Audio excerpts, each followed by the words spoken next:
Hey guys, tonight we're going to begin in a quiet Anatolian field where sheep outnumber soldiers, and the only thing more peaceful than the stars is the sound of a future empire not yet realizing it exists.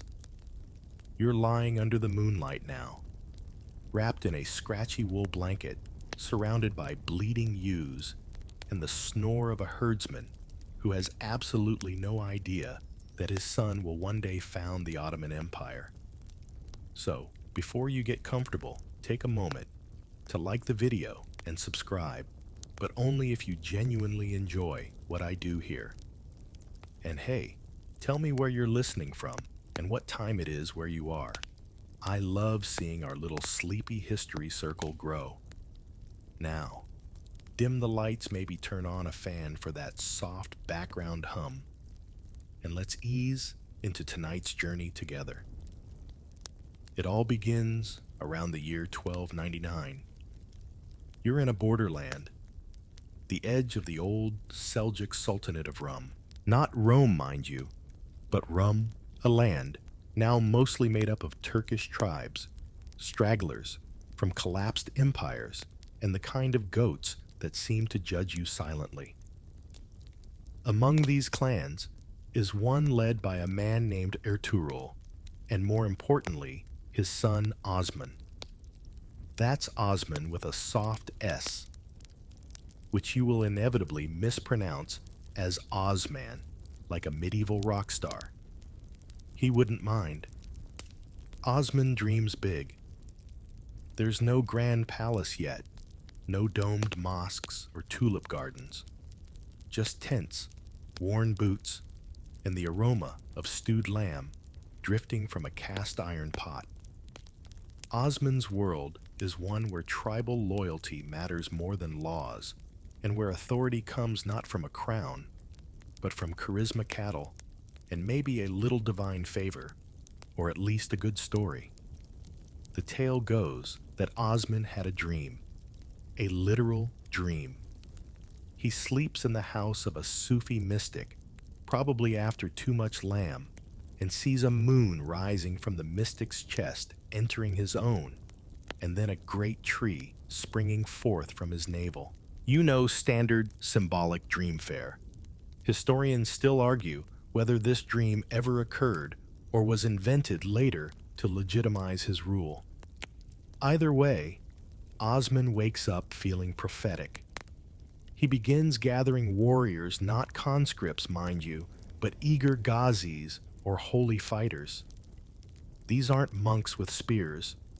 They're more like part-time bandits with a religious PR campaign.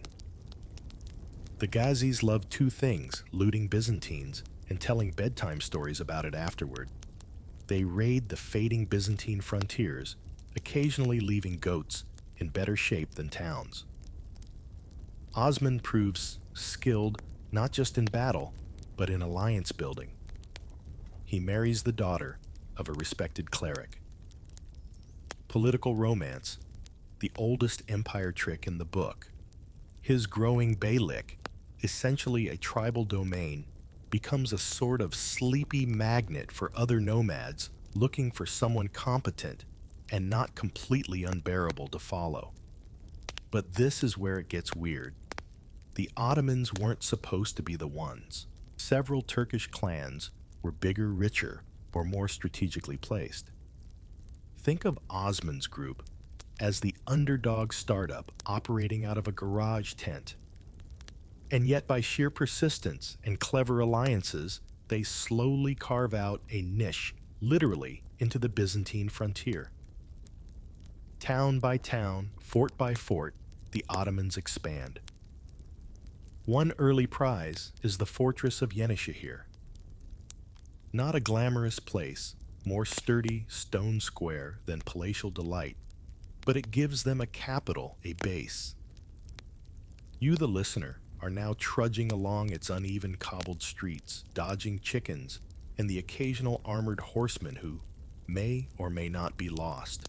Osman dies around 1323, leaving behind a realm barely scratching the term empire. His son Orhan takes over, and it's Orhan who really kickstarts the transformation from nomadic clan to bureaucratic force.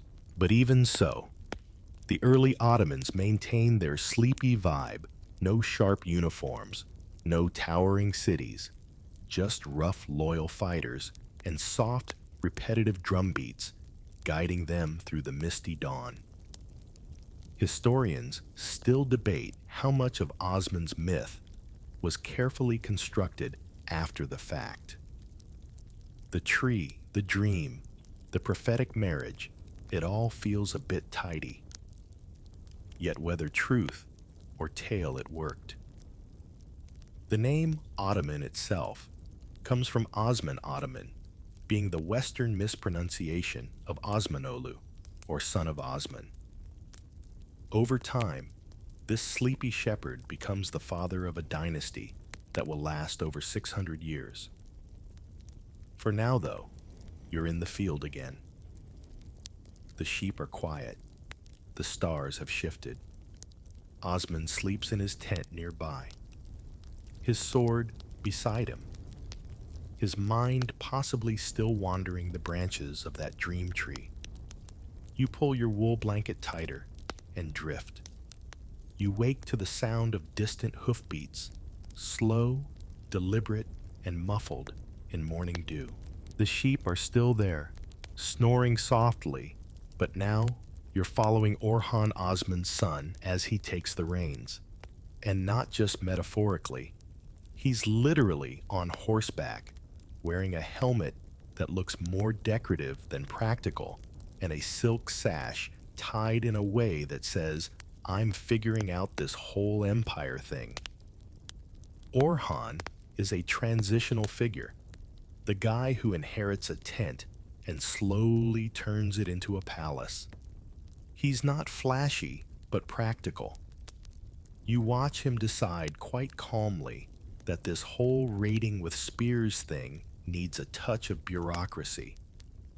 One of his smartest moves, minting coins. Coins. The Ottomans now have currency with their own names on it. Nothing says, "I'm legitimate," like forcing people to carry tiny portraits of your ego in their pockets. But don't worry, the coins aren't glamorous. They're small, simple, and made of metal that's almost insultingly humble. Still, merchants begin accepting them. Taxes start being counted in something other than goats. And slowly, the Ottomans shift from tent to town. You stroll now through Bursa, which Orhan takes in 1326.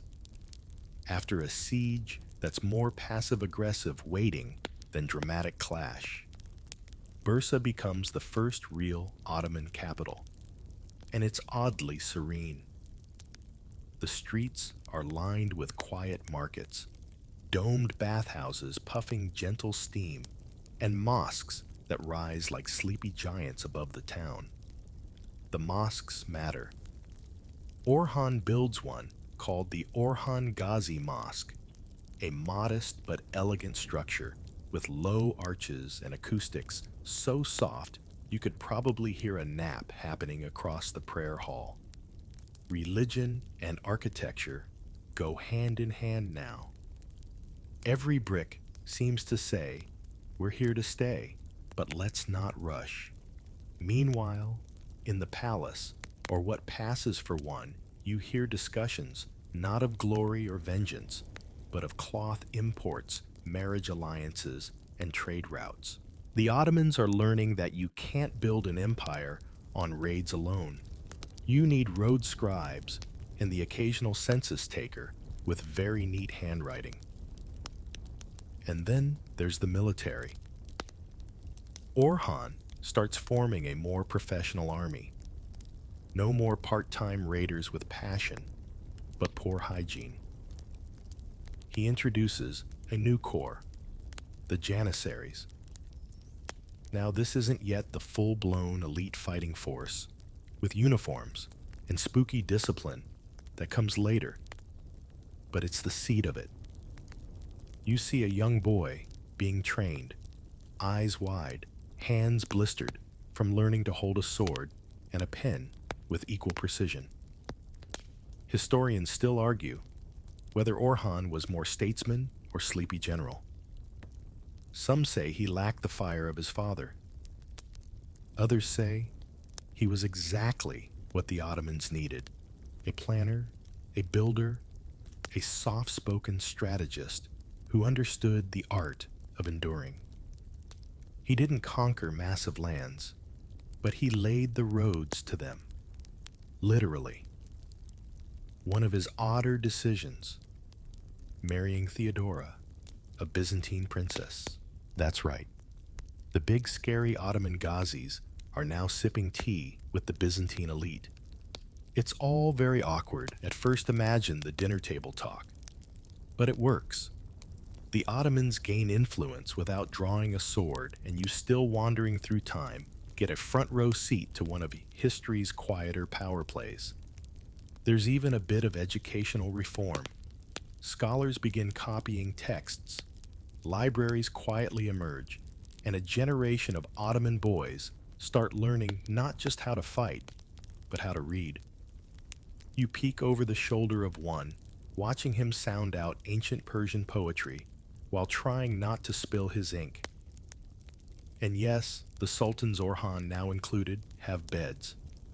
Feathered plush beds. No more tent floor napping. The palace interiors are simple but refined. Carpets from Anatolia, brass lamps that flicker like fireflies, and cushions. So many cushions. Ottoman comfort culture is already becoming a thing. One night, Orhan visits his father's tomb. You follow silently as he kneels, whispers something into the cold marble, and walks away with that look of someone who carries legacy like a heavy cloak. He's not flashy. He never claimed to be. But he will be remembered as the Sultan who turned a wandering tribe into a grounded state. As the moon rises again over Bursa, the call to prayer echoes in soft waves. You sit by a fountain, the kind where turtles lazily paddle around coins tossed in by travelers. Everything moves slowly but forward. And so do you. You're riding now, not galloping, not trotting, just gently swaying on the back of a dusty horse that knows its route better than you do. The trail is lined with thorn bushes and the occasional sleepy hawk watching from a tree. This is Ghazi country, and you're spending the day with the frontier warriors who built the Ottoman name into something worth whispering. The Ghazis are a strange bunch. Part holy warrior, part raider, part very tired man with a sword. You pass a makeshift barracks where one snores loudly beneath a tent held up by optimism and one pole. Another sharpens a blade while reciting verses from the Quran. A third is just trying to boil lentils with a helmet that's doubling as a pot. These warriors live at the very edge of empire's maps and probably personal hygiene. Their raids against Byzantine outposts are as much ritual as strategy. There's a code, you see, a sense of frontier justice, and also an unspoken competition over who has the best mustache. You reach a small fort. It's not impressive, just stone stacked with ambition. But here, the Ghazis gather. They swap tales that may or may not be true. Did you hear about Malik? Took down a knight with a chicken bone.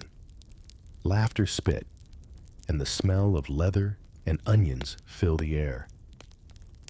You sit among them, offered flatbread, so dry it could be armor. But it's not all raiding.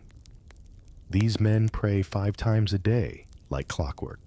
When the call sounds, they stop what they're doing, mid-meal, mid-sentence, even mid-boast. It's jarring, actually. You're mid-laugh at a joke about goat thieves when everyone suddenly lines up on a rug that wasn't there a moment ago. And then silence, stillness, dust hanging in sunbeams. Historians still argue how holy these Ghazis truly were. Some say they were nothing more than organized looters with religious branding. Others argue they sincerely believed they were enacting divine will. Probably both. Probably neither. Like most things, the truth is asleep somewhere in between. At night they sing. Not loudly, this is a sleepy empire in progress, remember, but with soft voices and stringed instruments that look half-finished. Songs about past battles, lost comrades, and the women they imagine are still waiting for them back home. You're pulled into the rhythm before realizing half the lyrics are about not having clean socks. There's no uniform among them. One wears Byzantine mail, repurposed with bits of wool. Another has a turban that's less religious statement and more protection from bird droppings. Yet they move as a unit when raiding. You ride with them at dawn. Once hooves thundering across wet grass swords, raised not to kill indiscriminately, but to assert control, to test boundaries, to stake a claim that the Ottoman name matters here now. Sometimes the towns they attack surrender without a fight. Other times, not so much. A skirmish breaks out at one point, a brief blur of shouting smoke and splinters. But the Ottomans don't burn the village. They install a local judge, offer tax terms, leave behind someone with a clipboard. The Ghazis grumble, but it's policy now.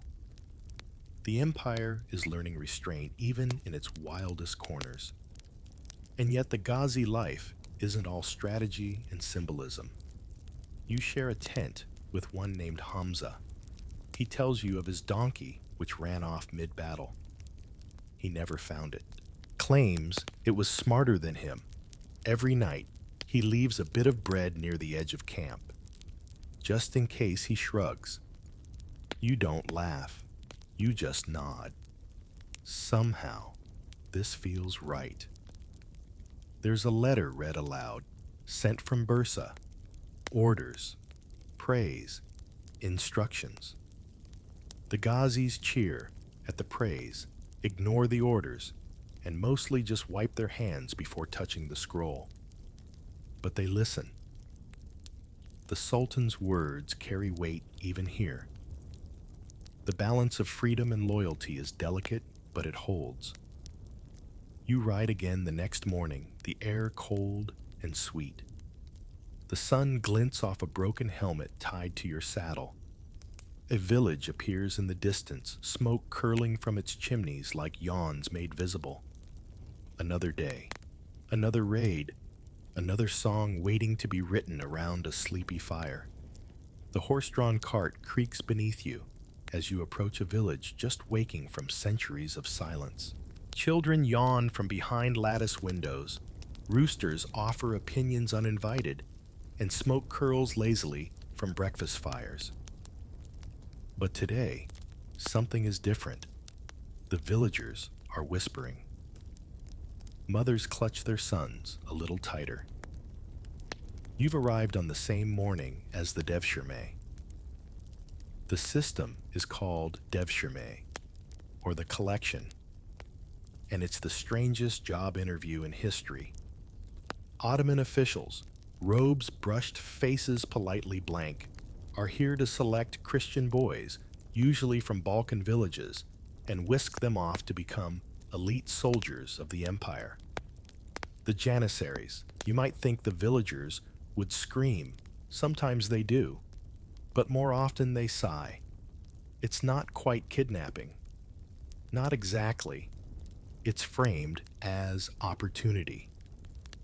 One mother watches her boy taken and says, "He'll eat better than we do." Another mutters, "At least he won't freeze next winter." These aren't proud farewells, but neither are they rebellions. It's complicated. Historians still argue whether devshirme was cruel subjugation or reluctant social mobility. You trail the selected boys on their long walk. They carry little a worn loaf of bread, a charm from home, maybe a carved wooden horse. They don't cry. Most just blink dazed.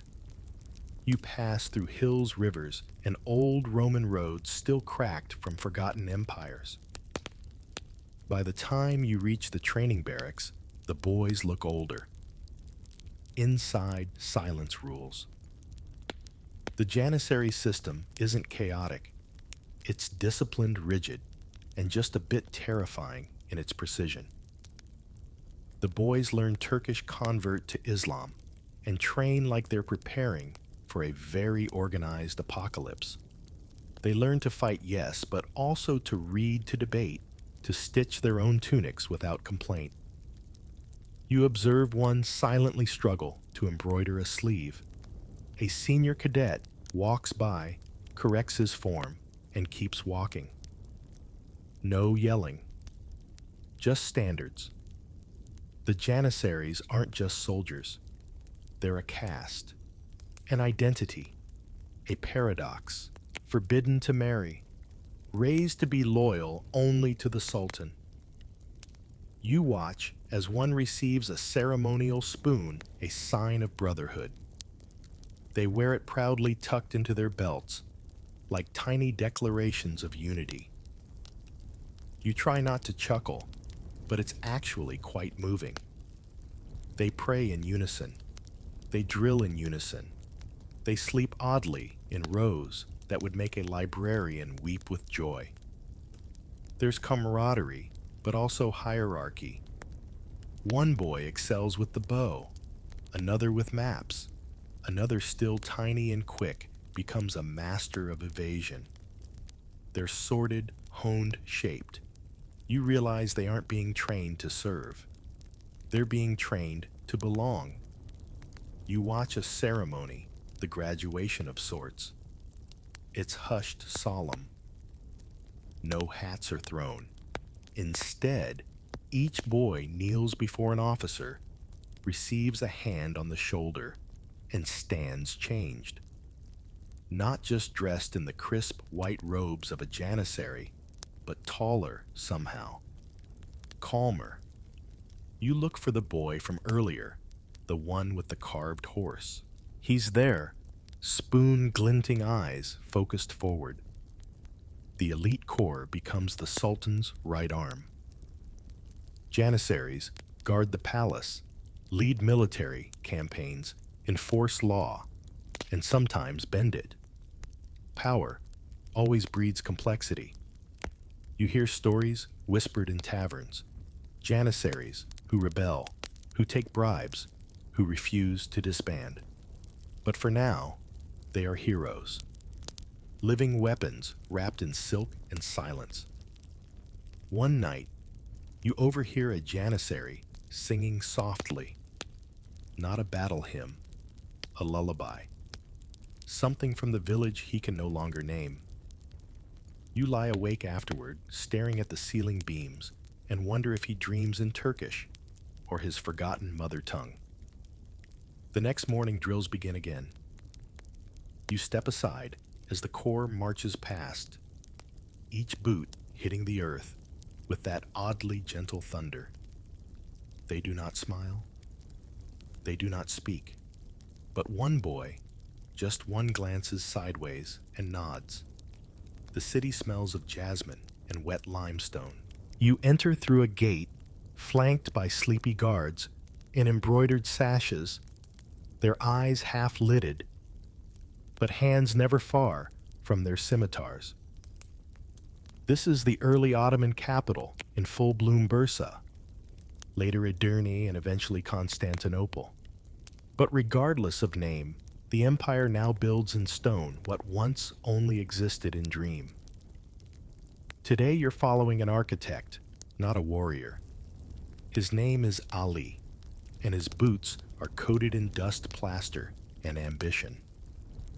He's sketching out plans for a mosque with one hand while sipping bitter coffee with the other. He mutters to himself in Ottoman Turkish, a swirl of Persian elegance Arabic piety and Turkic bluntness. You just nod. It's better that way. The mosque is central now, not just as a place of worship, but as a symbol. You pass one under construction scaffolding made of rope and hope wooden cranes creaking like groaning elders. Workers mix mortar with bare hands and faith. A dome rises overhead, its frame like a rib cage holding up heaven. Inside, you're struck by the quiet. These spaces are designed not to impress, but to hush.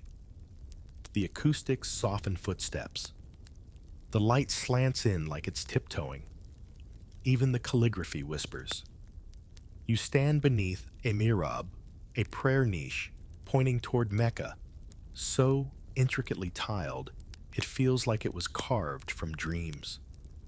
The Ottomans begin to perfect the architectural art of understatement. Not gaudy, not bland, just serene. Courtyards open into gardens with burbling fountains. Prayer halls remain cool, even in summer. You nap briefly in a corner, the stone cool against your cheek, as a pigeon wanders in and decides not to care about your presence. But it's not just mosques. Complexes rise up around them. Schools, kitchens, hospitals, libraries. They're called kuliyes, and they form the sleepy heart of every Ottoman town. The empire knows something that modern city planners often forget. If you want peace, you need fountains and soup. You sit in one of these kitchens. A cook hands you lentil stew and stale bread. He doesn't smile, but his ladle does. Outside, children run across mosaics that took a decade to finish. Elderly men discuss stars and camels. And somewhere nearby, a scholar is falling asleep on a manuscript about dream interpretation. Historians still argue how Ottoman architecture fused so seamlessly with Islamic art and Byzantine remnants. Some say it was intentional cultural diplomacy. Others say it just made aesthetic sense. Either way, you can see the Greek domes and Arab courtyards embracing like old cousins, reuniting after a long nap. Then comes the marble. Always the marble.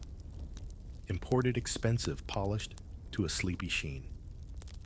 In one madrasa courtyard, you trace your fingers along a slab so smooth it feels like moonlight. Students in turbans scribble notes beside you. One is nodding off into his ink pot. You visit an early hammam or public bathhouse. The air inside is steamy, fragrant with lavender and last week's gossip. You strip off your time-traveling cloak and ease into warm stone. Bathers move like ghosts wrapped in towels, murmuring about taxes and the weather. One man offers you a bar of soap. It smells like olive trees and old secrets. Outside again, dusk falls. The minarets begin their quiet glow. Oil lamps flicker to life across courtyards, and cats claim the warmest stones. You climb a gentle hill and look out over the city, an empire now taking physical form. No longer whispers of conquest, no longer just dreams of unity. The Ottomans are building literally the world they want to rule. Below you, the architect Ali puts down his charcoal. He wipes his hands on his robe, examines his sketch, and says something under his breath. You don't catch it, but it feels like a blessing. Steam swirls around you, like mist from a lazy genie's lamp. You're reclining in a marble-walled hammam somewhere in 16th century Istanbul, and the heat is making your bones feel like softened bread. This is the world of Suleiman the Magnificent Emperor, legislator, poet, and very, very clean. He's not called magnificent for nothing. You peek into the palace at Topkapi where Suleiman lounges on a divan embroidered with threads finer than the jokes in his court poetry. He sips sherbet through a bejeweled straw, while his advisors read legal petitions, sort bribes with discretion, and practice not yawning. It's the golden age of the Ottoman Empire, and it smells faintly of rosewater and victory. Suleiman's empire stretches across 3 continents. His armies control vast deserts, forested mountains, and sleepy rivers winding through Hungary. Yet despite the reach, he governs like a man who genuinely enjoys paperwork. You're handed a scroll. It's a law code he drafted himself. Boring. Absolutely. But brilliantly boring. Everything from tax reform to divorce proceedings all neatly penned in imperial calligraphy. But don't let the robes fool you. Suleiman's early reign is full of action. You ride beside him through the siege of roads where cannon smoke stings your eyes and the knights within their walls look particularly unamused. Then on to Hungary Mohatch, where rain mud and battlefield chaos mix into a soup of slippery conquest. It's over fast. Too fast, really. Historians still argue whether Suleiman was a military genius or just lucky with logistics. Back at the palace, though, it's the hammams that define the mood. Ottomans believe in cleansing both body and spirit, and nothing says I run a continent like sitting naked with strangers under a domed ceiling, listening to soap slap gently against flesh. You're there now, sweating beside a judge, a eunuch, and a man who may or may not be an ambassador from Venice. No one talks. Everyone hums. You float next into the harem, not as a voyeur, but as an invisible guest, watching power in silk slippers. Hürrem Sultan Suleiman's favorite practically runs the place. She's more than a consort.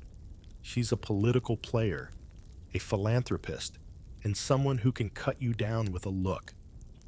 She commissions mosques, writes letters to foreign rulers, and plays a long game of chess across the empire's inner court. And she does it all while managing an intensely competitive bubble of perfumed ambition. You visit one of her endowments, a soup kitchen. It feeds hundreds daily. Children nap under fig trees nearby.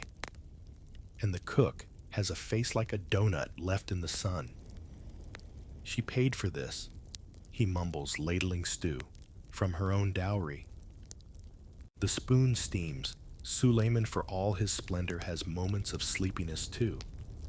He writes poetry under a pen name, Muhibi, the lover. His verses are full of longing metaphors about stars and moths and enough sappiness to fill a fig tart. You hear him read one aloud, in the garden voice, low fireflies blinking in rhythm. But shadows creep in. His beloved friend and Grand Vizier, Ibrahim Pasha. Once a slave rises too high and is abruptly executed. You're in the room when it happens, not during the act, thankfully, but in the silence afterward. The courtiers glance around, shuffle papers, pretend not to feel the chill. The Sultan says nothing. His pen scratches on. This age is one of contradictions, gleaming tiles, and sudden violence, poetic reforms, and political purges. The empire is strong but complex, comfortable but not complacent. You walk the halls of the Suleymaniye Mosque, his crowning architectural achievement. It's vast, yet peaceful, monumental, yet weightless. You whisper, the walls listen. Night falls over Istanbul. You're seated on a palace terrace overlooking the Bosphorus. The water shimmers like melted ink. Suleiman stands nearby, hands behind his back, silent. He's thinking of battles won, friends lost, laws passed, and perhaps, just perhaps, the poems he never finished. A breeze passes. He turns and walks inside. You stay behind a moment longer, watching the empire breathe in its golden dusk. You're in a smoky room now, low-ceilinged and echoing with quiet laughter. No swords hang on the walls. No battle plans are spread across the tables. Just cups of thick coffee, scattered playing pieces, and the gentle scratch of quills against parchment. Welcome to the Ottoman coffee house, equal parts cafe, salon, and low-stakes panic room. The coffee hits your tongue like liquid night. It's gritty dark and oddly comforting, like a warm argument with an old friend. You're seated among poets' janissaries on leave, disgraced bureaucrats, and one guy who might be a spy but is definitely enjoying the card game. This is where the real empire breathes, not in palaces, but over steaming mugs and whispered complaints. Coffee isn't native to the Ottomans. It comes from Yemen. But once it arrives in the 16th century, the empire is hooked. You trace the spread from Mecca to Cairo to Istanbul, each cup carried by traders with suspiciously twitchy eyes. At first, the authorities are skeptical. It's too stimulating, one judge says. Another murmurs, what if it encourages thinking? For a moment it's banned, then it's unbanned, then banned again. Historians still argue whether the early coffee bans were moral political or just driven by tea lobbyists. In the shop, a man named Yusuf is performing a shadow play. Behind a thin sheet, he makes puppets bicker about taxes and marriage. The crowd roars softly. Satire thrives here. It's quiet rebellion steeped in clove-scented steam. You overhear a whispered limerick about the Grand Vizier's hairpiece. It's terrible. You laugh anyway. These spaces aren't just for idle chatter.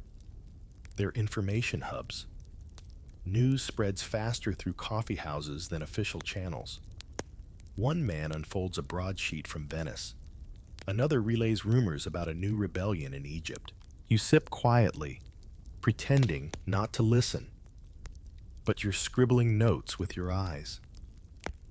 The interiors are simple wooden benches, iron lamps, shelves of mismatched cups. But each space feels curated for conversation. Someone plays a saz in the corner, plucking out lullabies and scandalous songs alike. The walls absorb every verse. You step outside for a moment and find yourself in the narrow alleys of a growing neighborhood. The scent of roasting beans drifts from open windows. Even the cats here seem caffeinated. A group of young men debate philosophy while balancing on rickety stools. One gestures too wildly and topples over. Nobody stops talking. Back inside, an older man lectures on the siege of Vienna. He wasn't there, of course, but that doesn't stop him. If they'd used camels instead of cannons, he insists. A young woman counters with actual historical references. They agree to disagree over another round of cave. Not all coffee houses are equal. Some serve the elite judges and scholars whose turbans are starched like social armor. Others are more democratic, full of artisans and merchants. But all share the same electricity, the feeling that ideas are brewing stronger than the drink. And of course, conspiracies thrive in these sleepy lounges. The government eventually posts informants men who pretend to be philosophers but can't spell logic. You meet one. He nods too much and never finishes his cup. Everyone knows he's a snitch. Nobody minds. They just save the real secrets for the hammam. You stumble into a debate about astrology and taxation.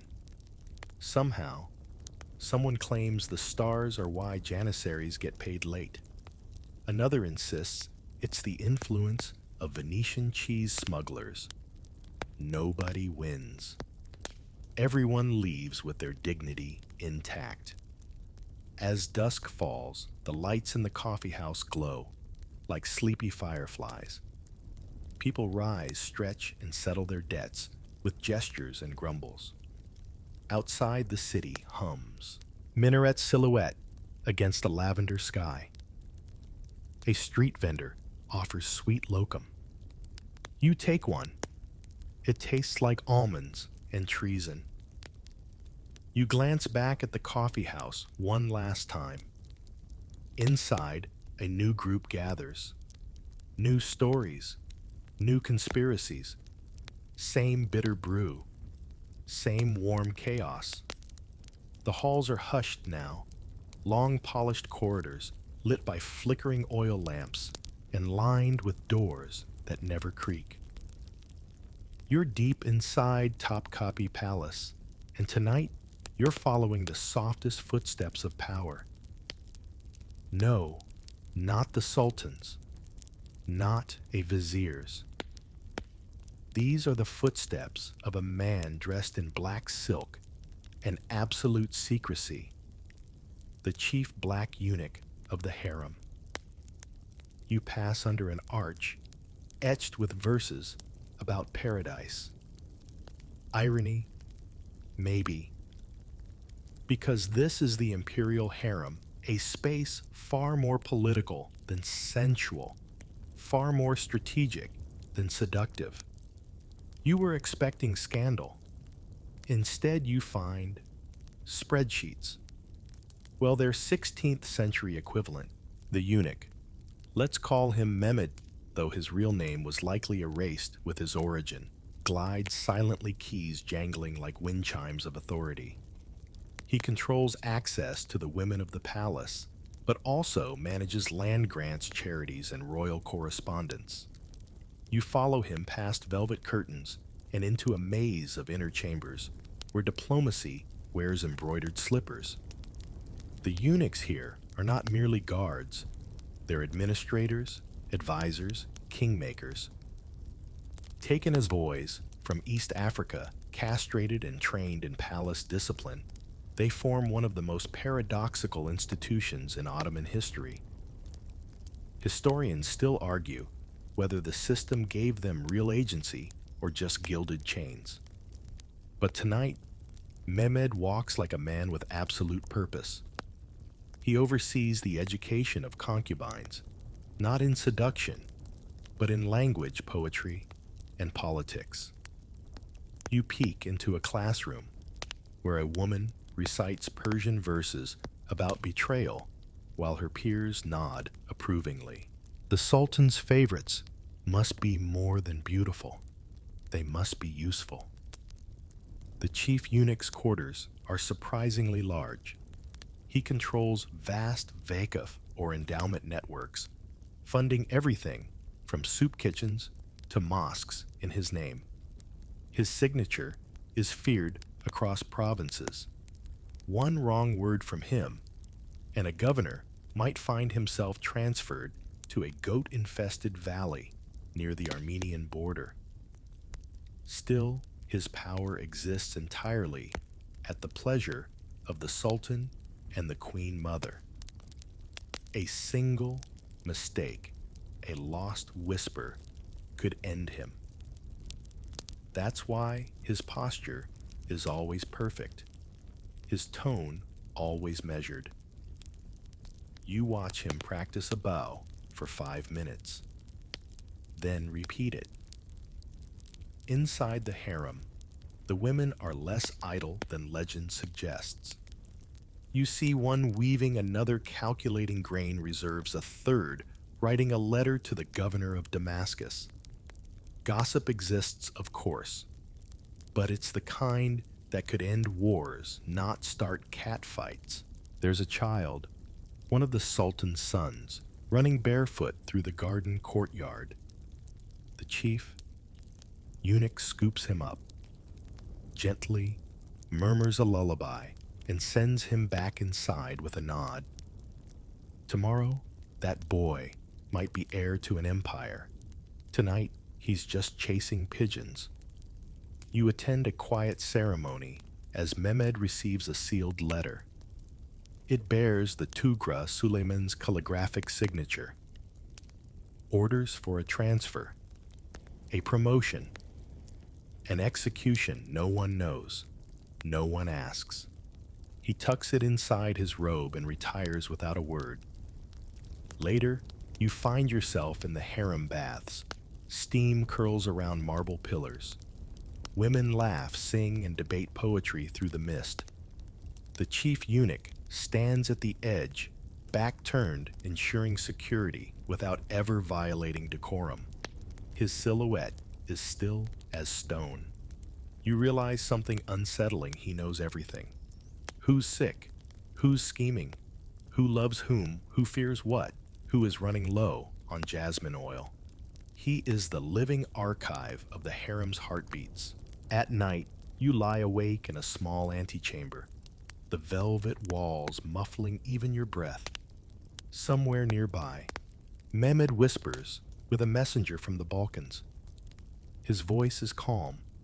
His words are final.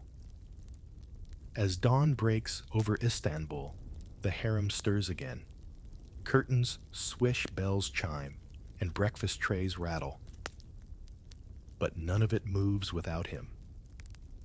The road winds through cypress trees and sleepy vineyards as you bounce gently on the back of a mule. You're shadowing an Ottoman tax collector. Yes, a tax collector. Try to contain your excitement.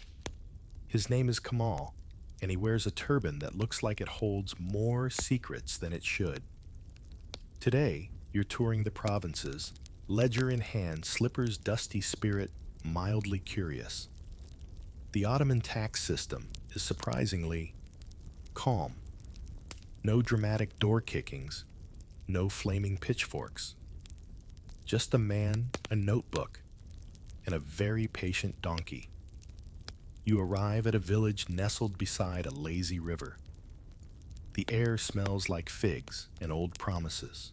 Kemal dismounts, greets the local imam, and promptly begins discussing sheep. This is the Timar system in action. Land is granted to soldiers, to Marriots, in exchange for military service and local management. They don't own the land. They just manage it like glorified babysitters with swords. You visit one such to Marriott. His home is modest, his boots polished. He offers you olives and a list of taxable produce, wheat, barley, apricots, and one slightly aggressive goose. Taxes are not paid in coins usually. It's produce labor cloth. You witness a farmer hand over 10 jugs of olive oil with a shrug and a burp. Another offers wool. One man, elderly, philosophical, and missing several teeth, pays in poems. Kamal accepts one with a nod and makes a note, creative yield. The records are meticulous, ledgers written with a calligraphy so beautiful it's insulting to your own handwriting. Every plot of land, every tree, every goat is counted, named, and occasionally complimented. Sturdy goat, Kamal mutters, scribbling. You pass through towns where tax policy blends with social life. In some places, taxes support schools, soup kitchens, public baths. In others, they fund bridges so worn they sigh when stepped on. People grumble, sure, but many accept it. Better than Mongols, one man mutters. You agree. No flaming arrows yet. Historians still argue whether the Ottoman tax system was benevolent bureaucratic genius or low-key extortion in a very nice font. Maybe both. It certainly worked for a while. You reach a coastal town where taxes are collected from fishermen. A man drags in a net of squirming silver, then hands over half to the state. He smiles as he does it. You suspect something's fishy. Kamal records the transaction, then tips his turban in gratitude. Oddest of all, you see tax exemptions. Whole communities, scribes, doctors, certain religious minorities get passes. It's complicated. One Armenian merchant hands over imported silk and receives a bow in return. Another man tries to fake a medical license on a fish wrapper. Denied. And yet, there's poetry to this order, a kind of sleepy rhythm in the numbers. Taxes are seasonal, slow woven into the calendar, like holidays, only less fun. You sit under a fig tree with Kamal as he balances the day's receipts. He sighs. Not enough eggs. Always the eggs. The sun sets as you reach a mountain village. Chickens scatter, children wave, and someone shouts about bread. The scribe sets up a small table, inks his pen, and starts tallying again. No drama, no violence, just line sums and the occasional sarcastic goat. That night, you sleep in a barn. Above you, the stars twinkle like silver coins, taxable probably. A soft cluck from a nearby hen sounds suspiciously like a tax protest. You drift off anyway, dreaming of ledgers, olives, and very stubborn donkeys. Your feet crunch gently on gravel, lined with tulips, thousands of them swaying like tiny satin dancers under the spring breeze. You're strolling through the imperial gardens of Istanbul in the early 18th century, and the empire has entered its most delicate, decorative, and sleepily decadent phase, the tulip era. The air smells of sugar ink and new money. Everything seems touched by pastel rooftops, painted in soft blues robes, embroidered with peach blossoms, and parasols spinning lazily as aristocrats gossip about poetry and imports. This is not your grandfather's Ottoman Empire. This is a party wrapped in a bureaucratic nap. You're attending a soiree at a waterfront pavilion owned by Grand Vizier Nevşehirli Damat Ibrahim Pasha, a name so long it might qualify as a poem. He's the face of this new age, part reformer, part aesthete, full-time lover of well-planned canal systems. As you sip rose sherbet from a porcelain cup that probably costs more than your future, you overhear plans for a new printing press, a fire department, and possibly an Ottoman-style opera. Yes, reforms are underway. Modernization with a flute solo. Schools are being updated, diplomatic missions sent to Paris, and coffee houses filled with sketches of telescopes. Historians still argue whether the Ottomans were genuinely embracing innovation or just playing catch-up in powdered wigs. But tonight, at least they are listening to music beside lantern-lit fountains. The tulip itself becomes more than a flower. It's a symbol, a status badge, a mild obsession. You visit a bulb market and meet a man trading a donkey for a rare striped variety. Another tries to woo a woman with a bouquet priced like a diamond. She looks unimpressed. Smart woman. Architecture follows suit. Pavilions with whimsical domes pop up like luxurious mushrooms. You enter one with gilded ceilings and a floor so polished it reflects your sleepy awe. It's built not for war councils or lawmaking, but for tea. That's it. Just tea. And yet beneath the elegance, there's tension. You overhear murmurs in the market, too French, too soft, too many fountains, not enough cannons. The janissaries aren't thrilled. Neither are the conservative scholars. We were warriors. Someone growls into his soup. You follow a small group of reformers into a salon where they discuss foreign ideas with a mix of curiosity and condescension. A young scribe argues for translated science texts, his elder tuts. But our poetry is already perfect. They compromise on astronomy charts that rhyme. Back at court, the Sultan Ahmed III seems content to ride this floral tide. He hosts tulip festivals, yes, actual festivals, where women in embroidered slippers toss petals from balconies, and men in silk robes try to catch them like soft confetti. One scholar attempts to diagram the ideal tulip symmetry. Another accidentally falls into a koi pond. But as often happens in history, aesthetic peace doesn't last. By 1730, a janissary turned saboteur named Patrona Halil stirs a revolt. You feel it coming: too much silk, not enough steel. Crowds gather, demanding the end of extravagance and the return to real Ottoman values, whatever those are after centuries of everything. The pavilions are torched, the tulips trampled. Damat Ibrahim is executed, possibly with a flower still tucked behind his ear. The dream ends quickly. You walk through the charred remains of a garden pavilion, its dome cracked, its cushions ash. A child picks up a tulip bulb from the rubble. No one stops her. Yet something lingers.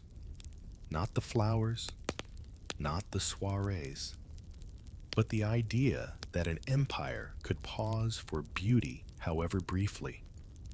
The canals still flow. The printing press, though frowned upon, survives. And somewhere in an old drawer, someone keeps a bulb for next spring, just in case. You sit by the Bosphorus, the water rippling like silk in moonlight. A boat floats by, its lanterns dim. The breeze carries a faint floral scent. Or maybe it's just memory. The silence of the desert is broken not by camels or caravans, but by cannon fire. You blink through the dust as French soldiers in tight trousers and skeptical expressions unload crates from ships along the Egyptian coast. It's 1798, and Napoleon Bonaparte has arrived, ruining everyone's nap. You're in Alexandria now, ducking behind date palms as the French claim they've come to liberate Egypt from what it's unclear. The Ottomans technically in charge here seem surprised. The Mamluks, who actually run things on the ground, seem even more surprised and significantly more irritated. The Battle of the Pyramids follows, despite being fought nowhere near the pyramids. Ottoman allied Mamluks on horseback charge valiantly. Napoleon's troops form neat squares and fire in lazy, disciplined bursts. You wisely stand very far away, near a donkey who seems equally unimpressed by the whole affair. Historians still argue how much the Ottomans knew or understood about Napoleon's plans. Some claim they were caught off guard. Others suggest a slow, diplomatic shrug. Either way, the empire is rattled. For the first time in centuries, a European power has marched onto Ottoman land, not as visitor, but as conqueror. But Egypt is not passive. The local population rebels. Mosques ring out with calls to resist. Scholars issue fatwas. Vendors throw stale bread. You sneak through alleyways where whispers of rebellion mix with the smell of garlic and gunpowder. The city pulses with resistance. Even as Napoleon installs French officials, sets up science institutes, and draws pyramids in his diary, the Ottomans are regrouping. Back in Istanbul, the news trickles in, slowly, mysteriously, like coffee grounds forming bad omens. The Sultan Selim III receives reports wrapped in diplomatic euphemisms, unexpected. French tourism, unscheduled artillery demonstrations. He doesn't panic exactly, but he does start planning reforms. Again, You now ride with Ottoman troops sent to challenge the French alongside British ships. Yes, the British. Strange bedfellows brought together by mutual dislike of Napoleon's ambition. The Ottomans reclaim Cairo briefly. The French retaliate. Someone spills tea, literally. Eventually, after several years of back and forth skirmishes and polite imperial confusion, the French leave.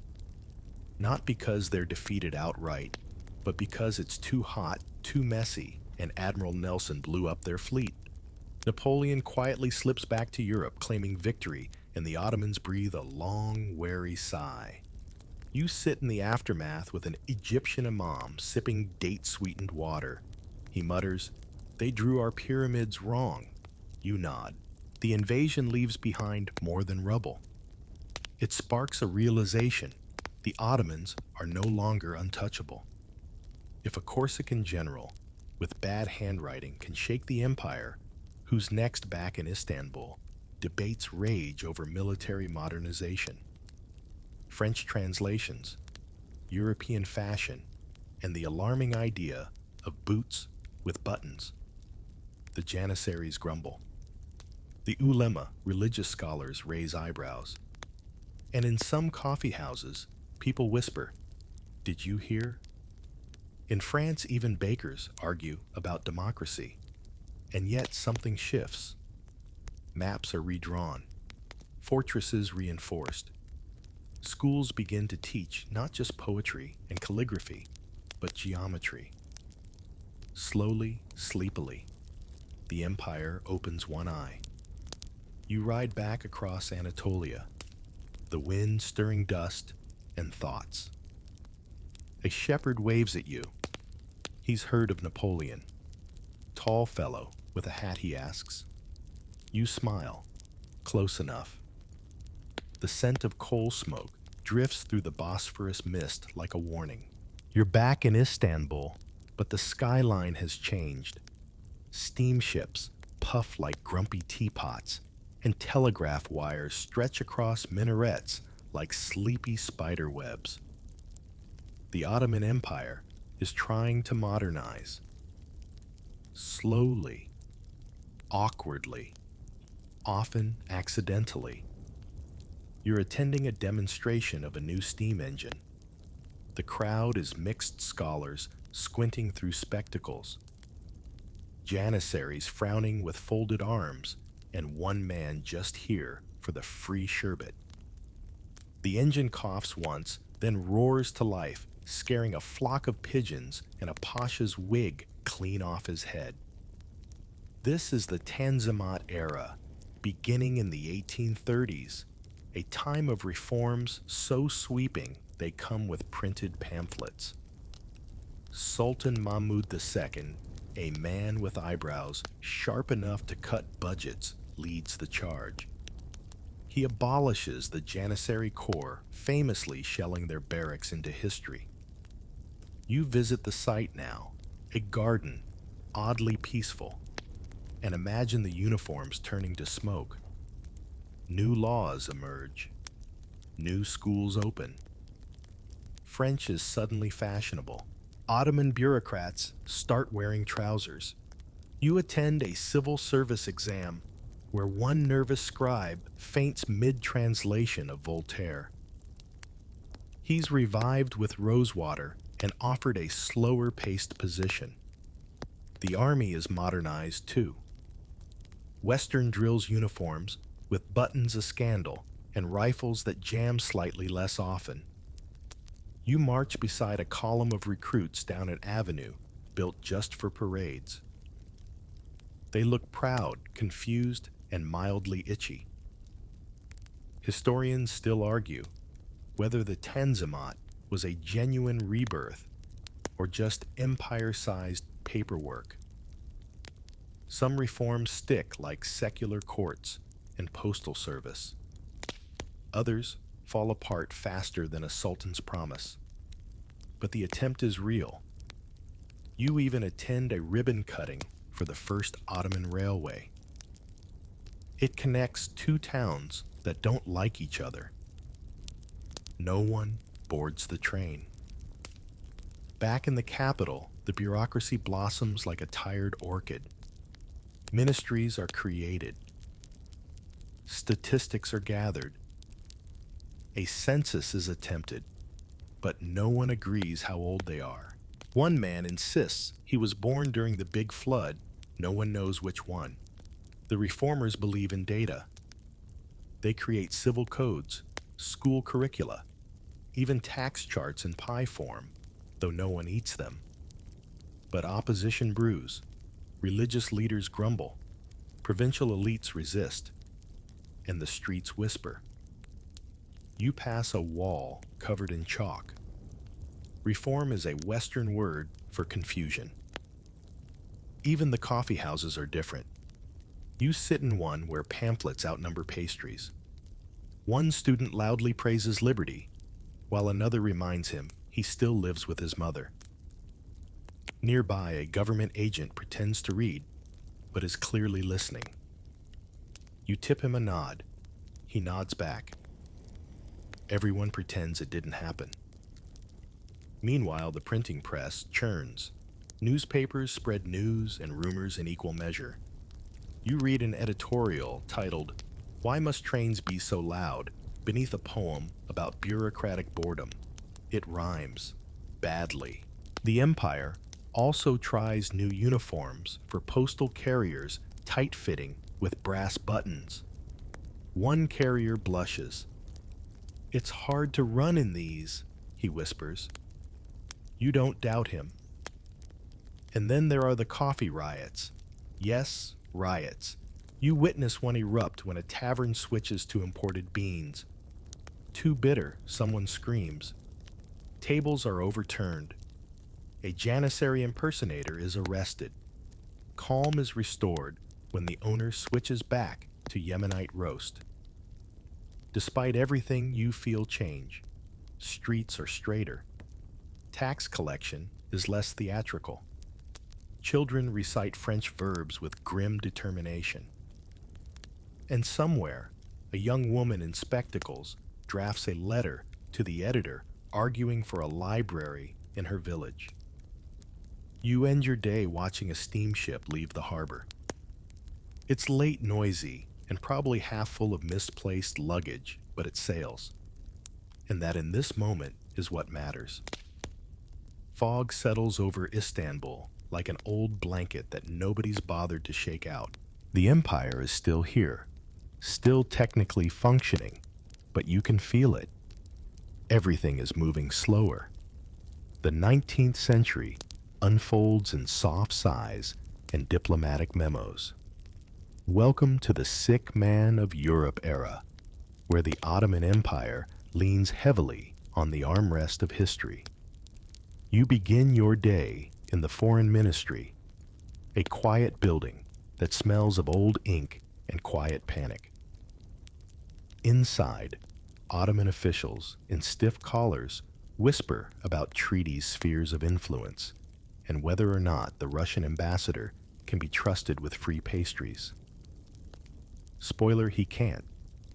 The empire has become an expert in diplomacy by necessity. You sit in on a meeting where 4 men argue about Bulgaria's borders for 6 hours, only to end with, "Let's ask London."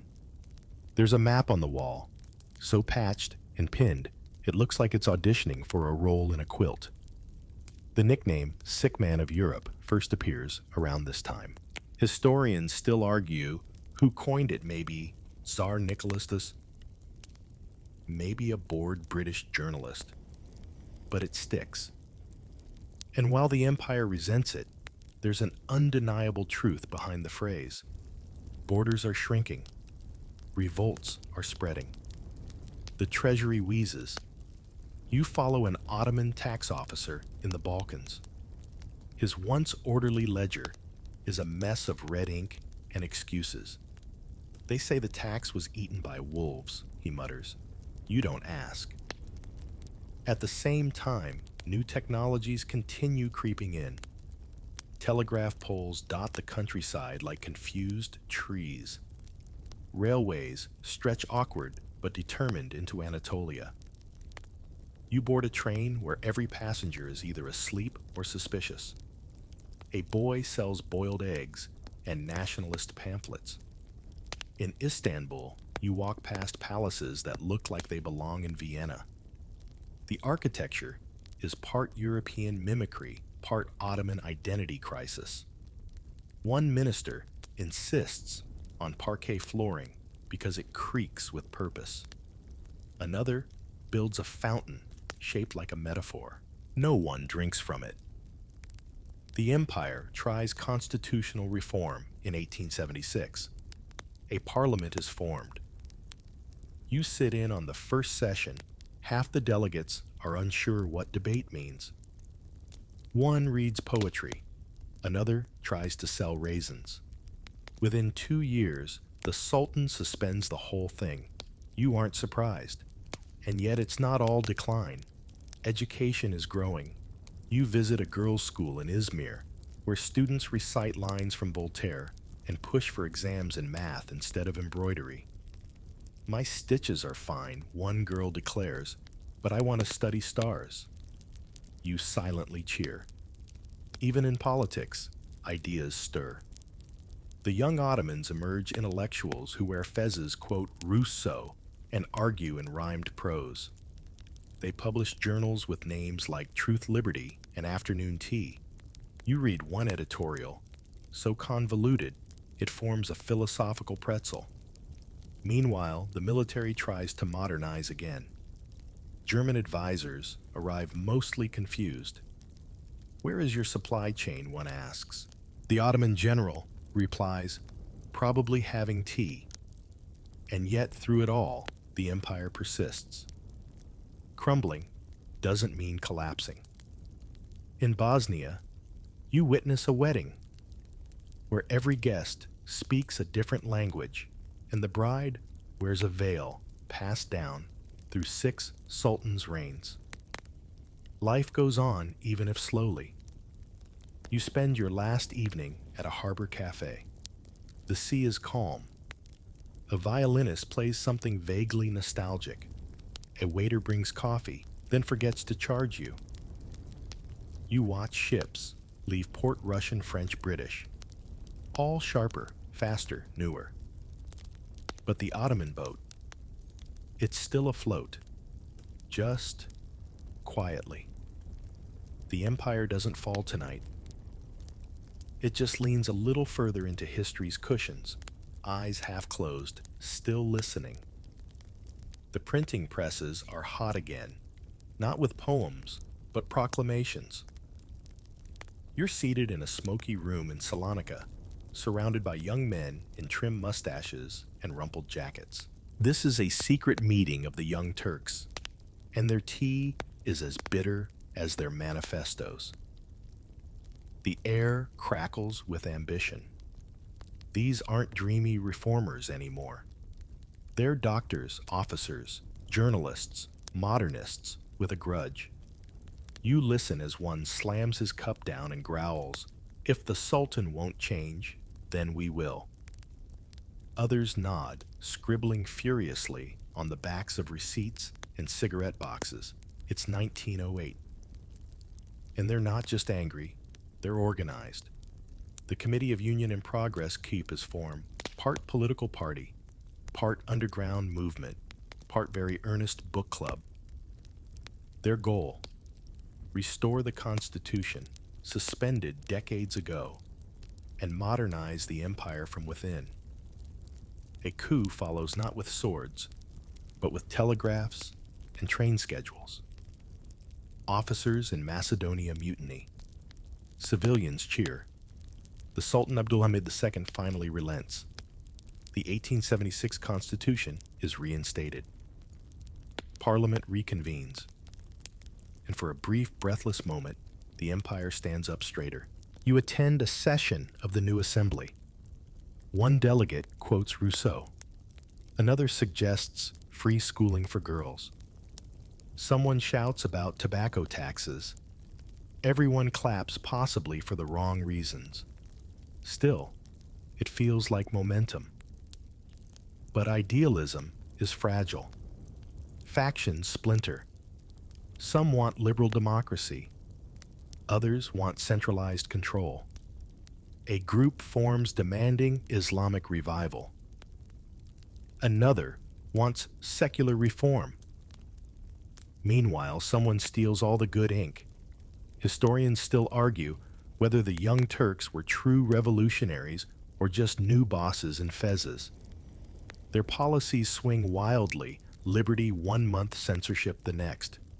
Elections are held, then rigged, then revised. You try to follow the coalitions but end up just following the free pastries. Tensions rise. In 1909, another counter-coup erupts. You find yourself hiding behind a stack of newspapers as loyalists try to roll back reforms. The army intervenes again.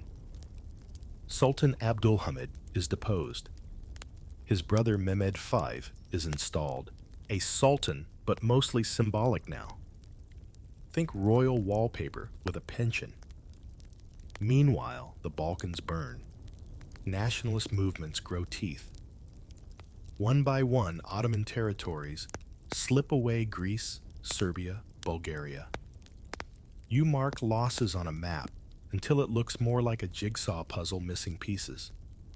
The empire is shrinking fast, and everyone feels it. You ride through villages where the Turkish flag has been quietly replaced by local banners. You speak with shopkeepers, unsure which currency to accept. Depends who's marching, one size. The Young Turks respond with centralization. More control, more surveillance, more nationalism. The ideal of multi-ethnic coexistence is quietly boxed up and replaced with slogans. The press is censored. Dissent is jailed. You meet a poet whose last verse was about oranges. Now, he peels them in silence. Yet, reforms continue. Railways expand. Schools improve. Military training becomes less theatrical. German advisors return less confused this time. Istanbul gets electric trams.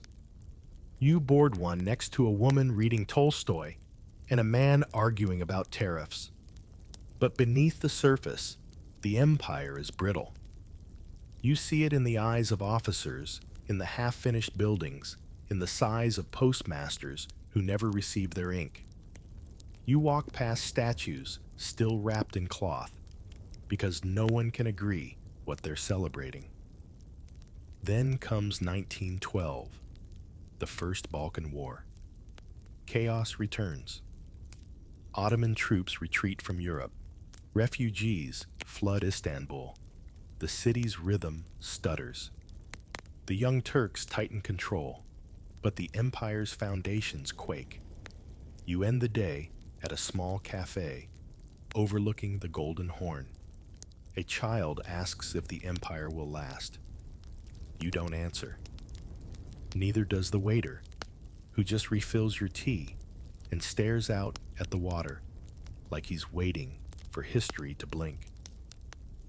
The final chapter unfolds not with an explosion, but with the soft shuffle of papers and the tired echo of retreating boots.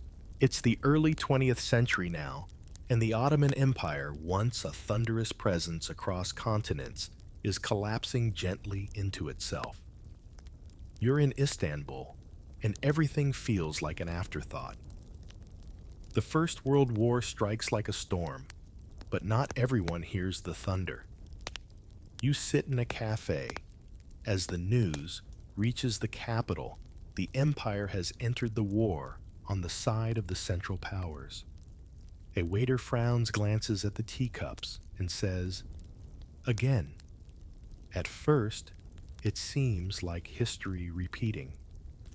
Grand campaigns are announced with trumpet fanfare and maps drawn in hopeful ink.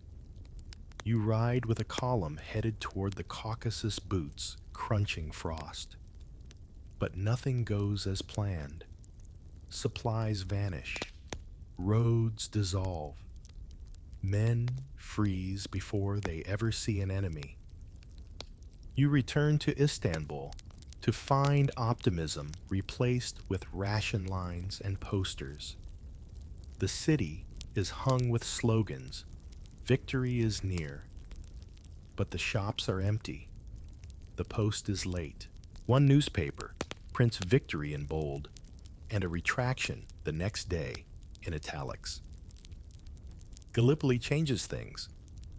You walk the trenches alongside young Mustafa Kemal, sharp eyes, clipped sentences, and a stubborn refusal to die. His defense of the Dardanelles becomes legend, even as the wider war spirals into stalemate and sorrow. But while the soldiers fight the empire phrase, Armenians are deported by the hundreds of thousands. What follows is whispered, blurred, and horrific. Entire villages vanish. The official records are sparse. The survivors' stories are not. Historians still argue the terminology. The grief does not care. In the Arab provinces, revolts simmer into open flame. You travel south, where Ottoman officials in sweaty uniforms cling to power like wet paper. T.E. Lawrence rides past on a camel trailing myth behind him. Damascus falls. Baghdad, too. The empire's reach shrinks to the edges of a postage stamp. By 1918, Istanbul sits in anxious silence. The war is lost. Allied ships anchor in the Bosphorus like bored wolves. You walk the Galata Bridge and count the flags, not Ottoman, but British, French, Italian. A child asks if those ships are friendly. You don't know what to say. Then, 1920, the Treaty of Sèvres. A document so dissected, redrawn, and cursed that you half expect it to catch fire mid-signature. The empire is carved up colonial mandates, foreign zones, puppet governments. Ottoman sovereignty is reduced to a suggestion. But even now, something stirs. You find yourself in Anatolia again. Smaller towns, hungrier people, sharper voices. Mustafa Kemal, no longer just a commander, has gone rogue. He rallies resistance, forms a new parliament in Ankara, declares independence not with fireworks, but with typewriters and trench coats. You attend a meeting in a dusty room where the chairs don't match. Turkey. Someone says softly, "We'll be born here." It feels absurd. It also feels inevitable. By 1922, the Sultanate is abolished. The last Sultan, Mehmed VI, boards a British ship and sails into exile. No grand farewell, no angry mob. Just a suitcase, a sigh, and the sound of an empire slipping into myth. You stand at the harbor that evening, watching the skyline. Minarets, domes, and chimneys all blur in the dusk. Istanbul is quiet. Not defeated, just changed. The empire is gone. But the city still breathes. Later you walk past a bookstore. In the window, a biography of Suleiman, a guide to Ottoman calligraphy, a cookbook of palace sweets, history for sale, memory preserved. You sit one last time by the Bosphorus. The water is still. The moon rises like an old coin flickering on the surface. A cat curls beside you, purring. Somewhere in the distance, someone sings an old song in an older language. Now, as the waves lap gently along the sea walls of Istanbul, and the last echoes of an empire fade into the soft night air, you let your body sink deeper into stillness. The Ottomans, warriors, dreamers, architects of marble and law, have finally laid down their banners. The domes and minarets remain silent witnesses to 6 centuries of rise and retreat. You think of Osman's dream, beneath the stars, of Suleiman's hammams, and battle maps of shadow puppets in smoky coffee houses and railways built on borrowed time. You remember whispers in palace corridors, tulips blooming briefly before being trampled and steamships puffing toward modernity.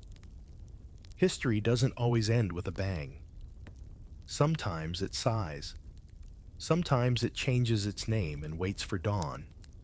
As your breathing slows, the city sleeps too. Lamps flicker behind carved shutters. A night watchman walks his route lantern swaying.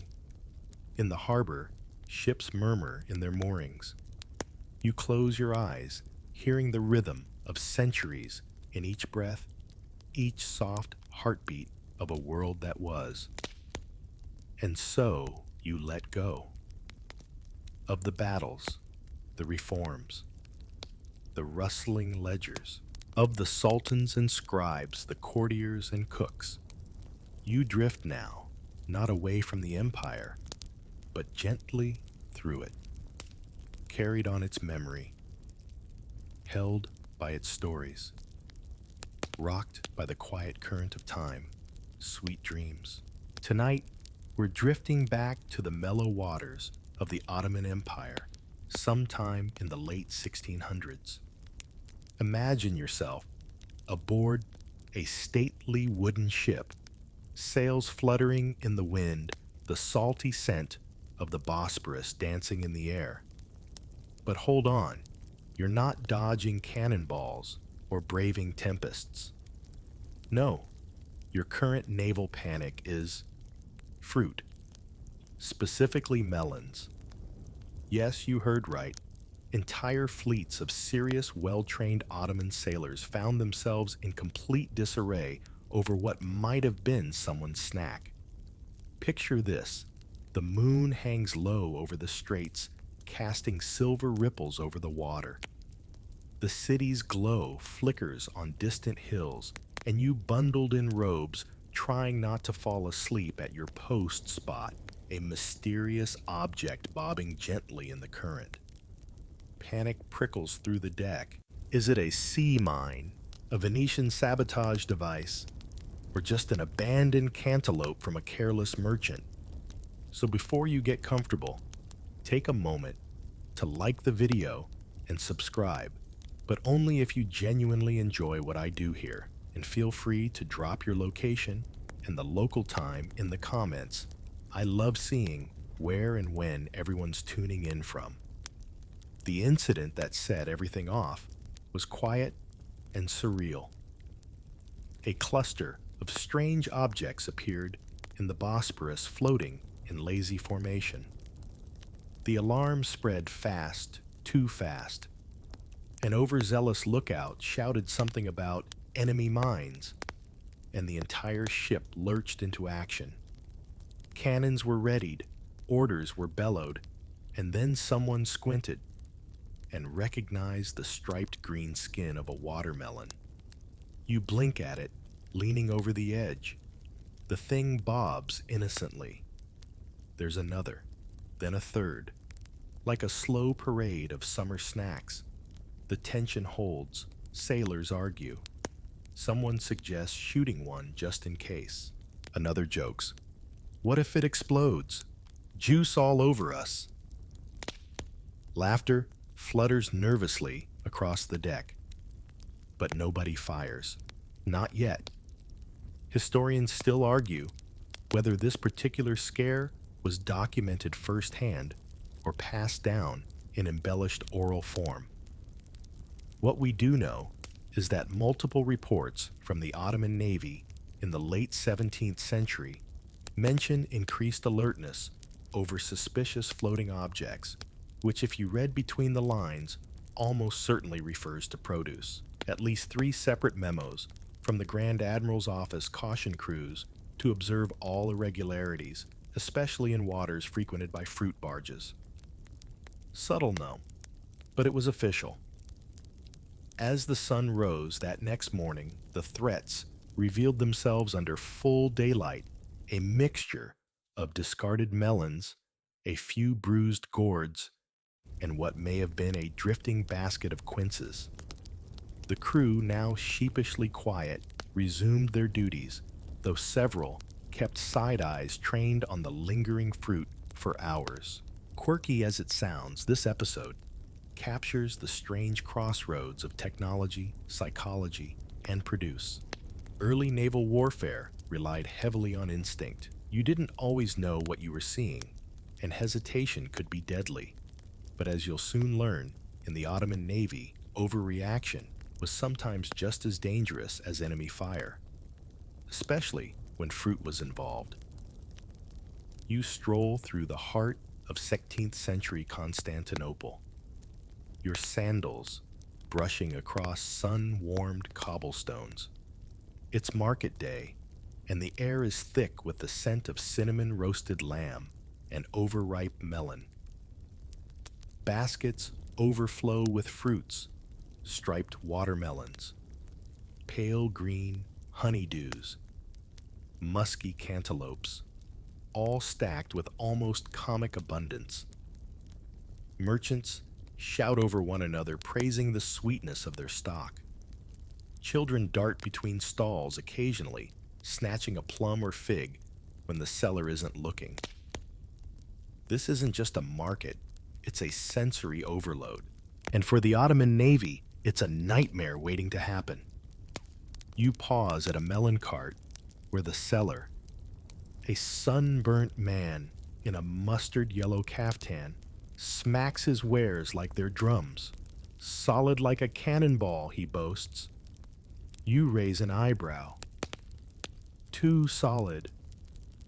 Perhaps naval officers passing through the area have grown increasingly concerned about these very displays. Not because they hate melons, on the contrary, many adored the fruit, but because more than once, carts of unsold produce had been dumped into the river. And from there, it floated straight into naval patrol zones. A curious pattern begins to emerge. Fleets on high alert near Constantinople frequently report melon sightings. These aren't random fruit, they claim they're perfectly timed distractions. Could melon merchants be working with spies? Could the fruit be used to cover up genuine sabotage? No evidence ever surfaced, but you can't help noticing that around the same time, prices on melons in the city mysteriously spiked. Was it fruit-driven inflation, or an under-the-table agreement to not dump unsold melons into restricted waters? The Grand Vizier's office even held a hearing on the issue. Imagine a circle of stern bureaucrats debating the logistics of melon disposal. We must not let careless fruit jeopardize our naval integrity, one report solemnly states. It's not satire, it's statecraft. Historians still debate whether these fears were rooted in actual plots or were simply a case of anxiety run amok. Some argue that the Ottoman elite, long preoccupied with the complexities of European warfare, had grown jittery about their own borders, and a bobbing melon in the hazy pre-dawn mist could look like a floating barrel of explosives. You stroll onward, the city's noises fading behind you, but the absurdity lingers. Somewhere between paranoia and practicality, the Ottoman naval strategy had absorbed fruit into its threat matrix. You stop at the water's edge. Downriver, a melon bobs against a wooden post minding its own business. But in the mind of a nervous captain, it's a ticking time bomb. And in a way, maybe it is. The deck creaks beneath your feet as you board a mid-sized Ottoman patrol vessel docked along the Bosporus. It's not quite dawn yet, and the sky is painted in soft violet streaks. Sailors mutter quietly over cups of bitter coffee, rubbing their eyes and preparing for another day of hopefully non-lethal tedium. You make your way to the stern, where a lookout is already posted, squinting into the misty expanse. Suddenly, a shout from the bow breaks the sleepy calm. Object in the water. Astern, port side instantly, men spring into action. Coffee sloshes to the deck, sabers clink, and the bosun starts barking commands. You hustle over to the rail heart, picking up pace, not out of fear exactly, but out of sheer curiosity. What are the odds? You peer down into the water. There it is, something round green and gently bobbing. A melon, the ship's officer of the watch. A man with magnificent eyebrows and a voice like gravel calls for a halt. Hold your fire, he says. Could be nothing, could be bait. You half expect him to say, could be breakfast. Anxious whispers ripple among the crew. One sailor swears the enemy has developed floating powder barrels disguised as fruit. Another mutters that last week, a similar object turned out to be a melon with barnacles. A third chimes in, but it smelled like vinegar and sulfur. The paranoia is infectious. Historians still argue whether Ottoman naval training ever officially included a protocol for melon misidentification, but anecdotal evidence strongly suggests it did. Several journals reference crew debates about whether to approach, shoot, or ignore floating objects. More than once, men were disciplined for wasting powder on fruit, but you're here now watching it play out in real time. After much deliberation, a sailor is selected to retrieve the object using a long hook. He leans precariously over the rail, extends the pole, and splash pulls it aboard. The melon rolls onto the deck like an unruly cannonball. Everyone stares.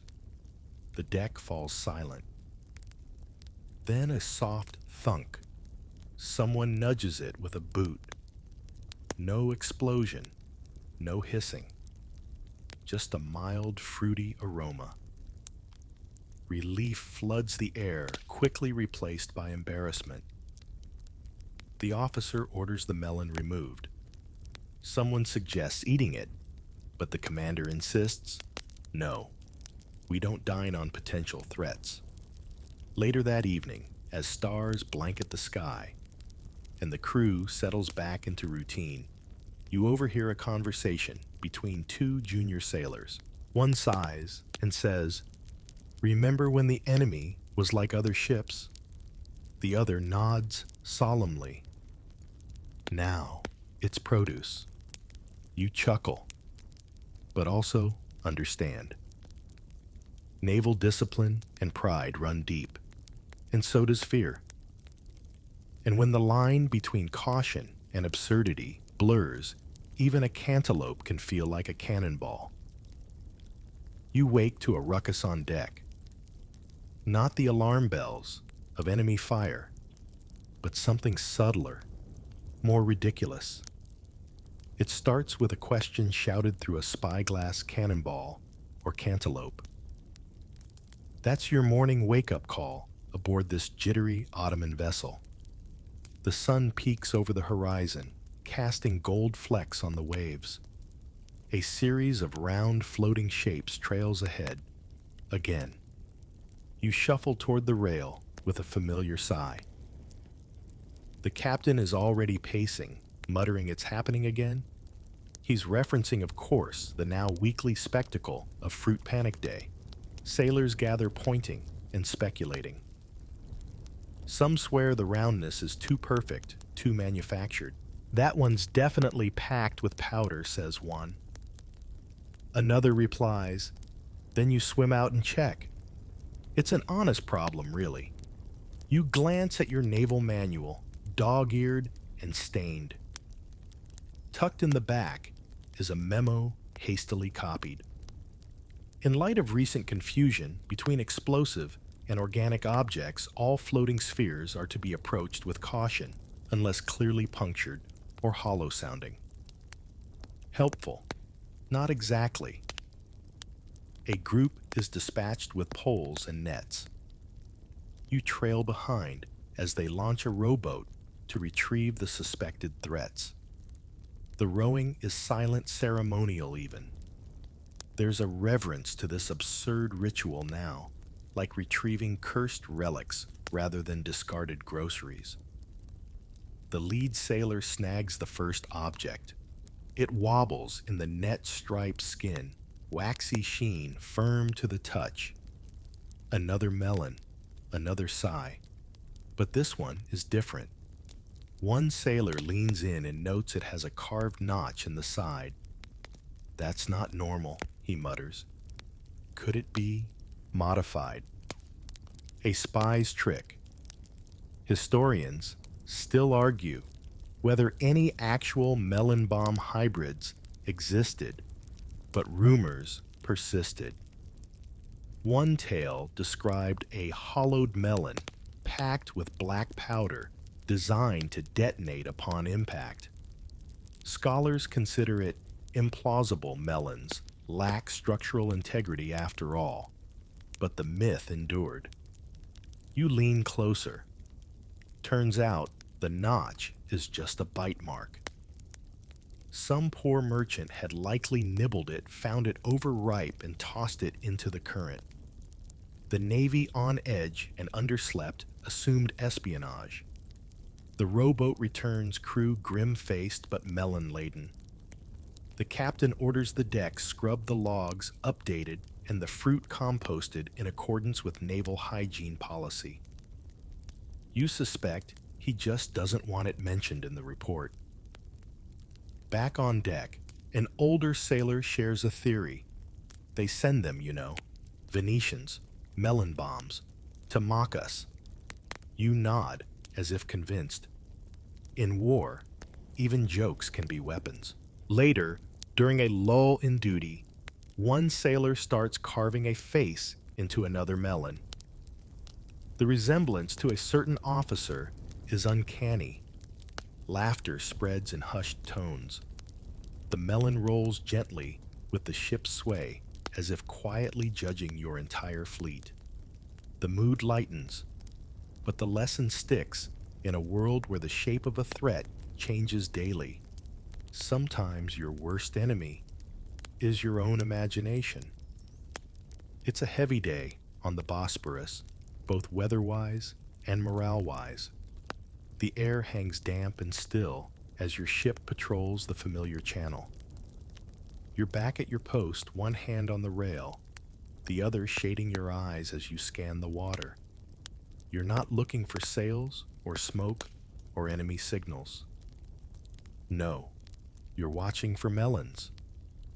The admiral stands at mid-deck, wrapped in layers of brocade, far too elaborate for the heat. His beard is immaculately combed, his scowl professionally permanent. Today, he faces a familiar and thoroughly ridiculous dilemma: to shoot or not to shoot the fruit. Two rounded objects drift toward the fleet's edge. One is clearly a watermelon, the other is harder to classify. The admiral calls his advisors together. You approach slowly, staying on the fringe, ears perked. The debate is not unlike a council of war. "Too perfect," says one officer. "That's not a real melon." But the stripes counters another. They're irregular, realistic, might just be a bad melon. The Venetians could be disguising charges again, someone mutters, and the admiral groans audibly. The Venetians, he says dryly, are busy bankrupting themselves with lace imports. I doubt they're crafting artisanal melon bombs. Still, no one wants to make the final call. Historians still argue whether naval paranoia was exacerbated by recent innovations in sea warfare. Floating charges, primitive naval mines, were becoming more common in the Mediterranean. Some resembled barrels or kegs, but accounts from the period hint at smaller, subtler devices being tested. A few logs refer to round cargoes of concern, suggesting more than a few false alarms. You notice the admiral staring off into the distance, his hand twitching near his saber. He's tired, and in the face of floating fruit, no amount of rank gives him clarity. Eventually, he waves a hand. "Shoot it," he orders. The gun crew readies.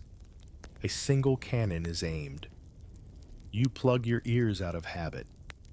Boom! The melon explodes in a satisfying splash. No fire, no boom, just pulp raining down on the deck. Bits of rind hit the admiral's robe. He sighs, brushes it off with dignity. "Write it up as potential threat neutralized," he says, walking away. The crew exchanges glances.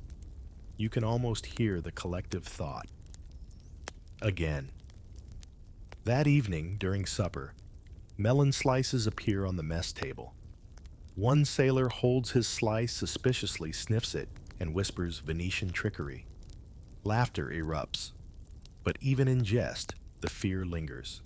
The admiral's dilemma isn't over. Tomorrow, another fruit might float by. And in a fleet where nobody wants to be wrong about melons or mines, every decision, no matter how fruity, carries weight. The day starts innocently enough. You're strolling along the docks, enjoying a rare morning of shore leave. Seagulls bicker overhead, and the scent of brine mixes with roasted chestnuts from a nearby vendor. As you turn a corner, a scene unfolds that you could never have anticipated. Three furious melon merchants shouting at a group of flustered naval guards, gesturing wildly at the water. Apparently, someone or several someones had dumped a full cart of unsold melons directly into the harbor. This in itself was not especially newsworthy, but the tide carried them straight into a nearby naval checkpoint, triggering what is now being called, only half-jokingly, the Great Fruit Stand Crisis. You catch up with the story back aboard your assigned vessel. The night watch spotted an advancing flotilla of round green threats at approximately 2 bells past midnight. They sounded a general alarm. Nearby ships joined the chaos. At least 2 cannons were discharged. One watchman attempted to light a beacon, which accidentally triggered a fire aboard a fishing skiff. Nobody was seriously hurt, but a great deal of pride was. Historians still argue whether the Navy's response was justified. Naval records from the week describe an unusually dense concentration of round aquatic clutter and note public carelessness resulting in potential strategic confusion. One report gently suggests that naval staff consider alternative identification methods before discharging artillery. Back in the marketplace, tempers flare. The melon vendors insist that dumping their excess wares into the water has been tradition for decades, believed to bring luck and appease river spirits. The Navy insists it's sabotage, or at best, criminal negligence. You're assigned to the mediation committee. Imagine it, sailors and melon men seated on opposite sides of a low table, drinking tepid coffee and trying not to insult each other. The naval representative, a humorless lieutenant with a suspicious stain on his collar, opens with, "Your fruits threaten national security." The merchant replies, "Your cannons threaten fruit." It doesn't go well. Eventually, the city council intervenes. A temporary ban on river dumping is enacted. Melon waste must now be collected and disposed of inland. A fine is instituted, though it's unclear who enforces it. You hear rumors of a fruit patrol being formed, but you suspect it's mostly theater. Still, The crisis changes things. Ships now carry illustrated manuals showing common fruit types. A few sailors start calling melons soft mines. One wag paints little faces on the ones he finds and names them after naval officers. You can't help but smile. Somewhere between the absurdity and the bureaucracy, a strange peace is reached. But deep down, you know this isn't the last time fruit and firepower will collide. The ship drifts silently along the moonlit strait. You're on night duty again, wrapped in a wool cloak and nursing a lukewarm mug of tea. It's quiet, the kind of quiet that unsettles sailors more than any battle. And yet, tonight's mission is no ordinary patrol. It's a lesson. The crew is gathered for a retelling of Ottoman explosive lore, a strange tradition meant to prepare new recruits for the unexpected. You settle in as the ship's oldest mate, Mustafa. His beard as white as foam steps forward and begins. Long before you floated on this vessel, long before we feared cantaloupes, he says, the real sea mines looked even sillier. He gestures toward a crate of props, wooden spheres, hollow gourds, and an actual watermelon. You blink. Props. Yes, this is half lesson, half theater. The first tales are grounded in fact. Ottoman engineers experimented with explosive barrels and oil-filled flasks sealed in tar and pitch. These were released to drift into enemy harbors, ideally detonating near hulls. Some designs involved long-burning fuses wrapped in pigot casing. Others had glass triggers that shattered under pressure. One allegedly was shaped like a cooking pot. You try to imagine spotting a steaming pot drifting toward your ship. Would you assume it was lunch or death? But then Mustafa shifts gears. And then came the pomegranate device, he says, winking.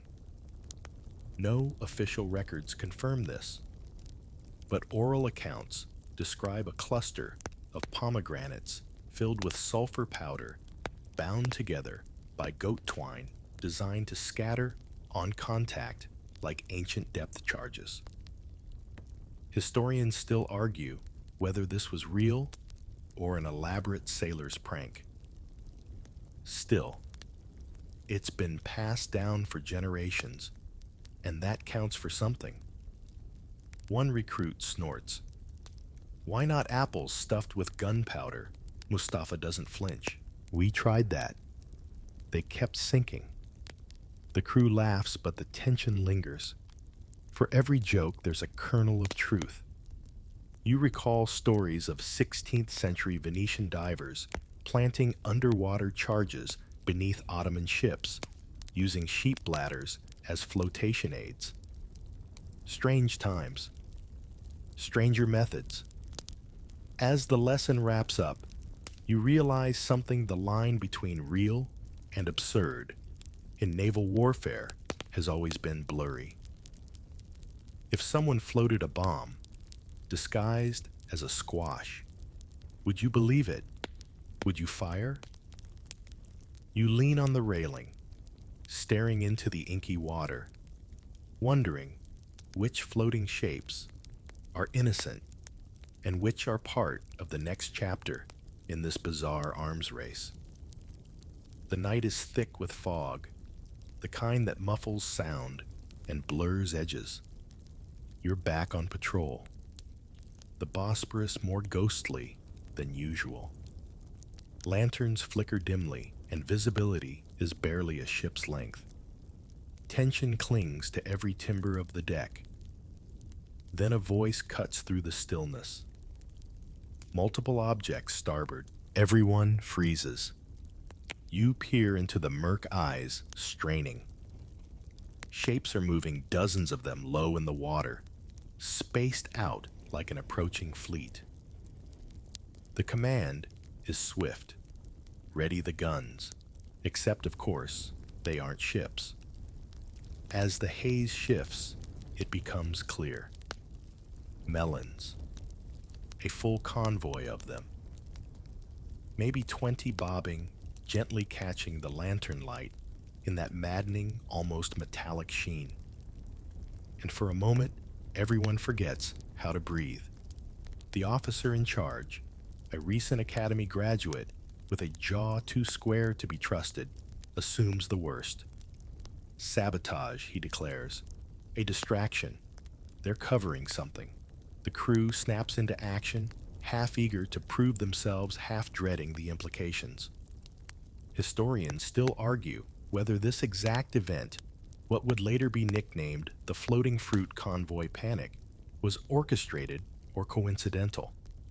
Some believe local orchard workers accidentally dumped a full load of spoiled melons upriver. Others suspect it was a prank by bored fishermen.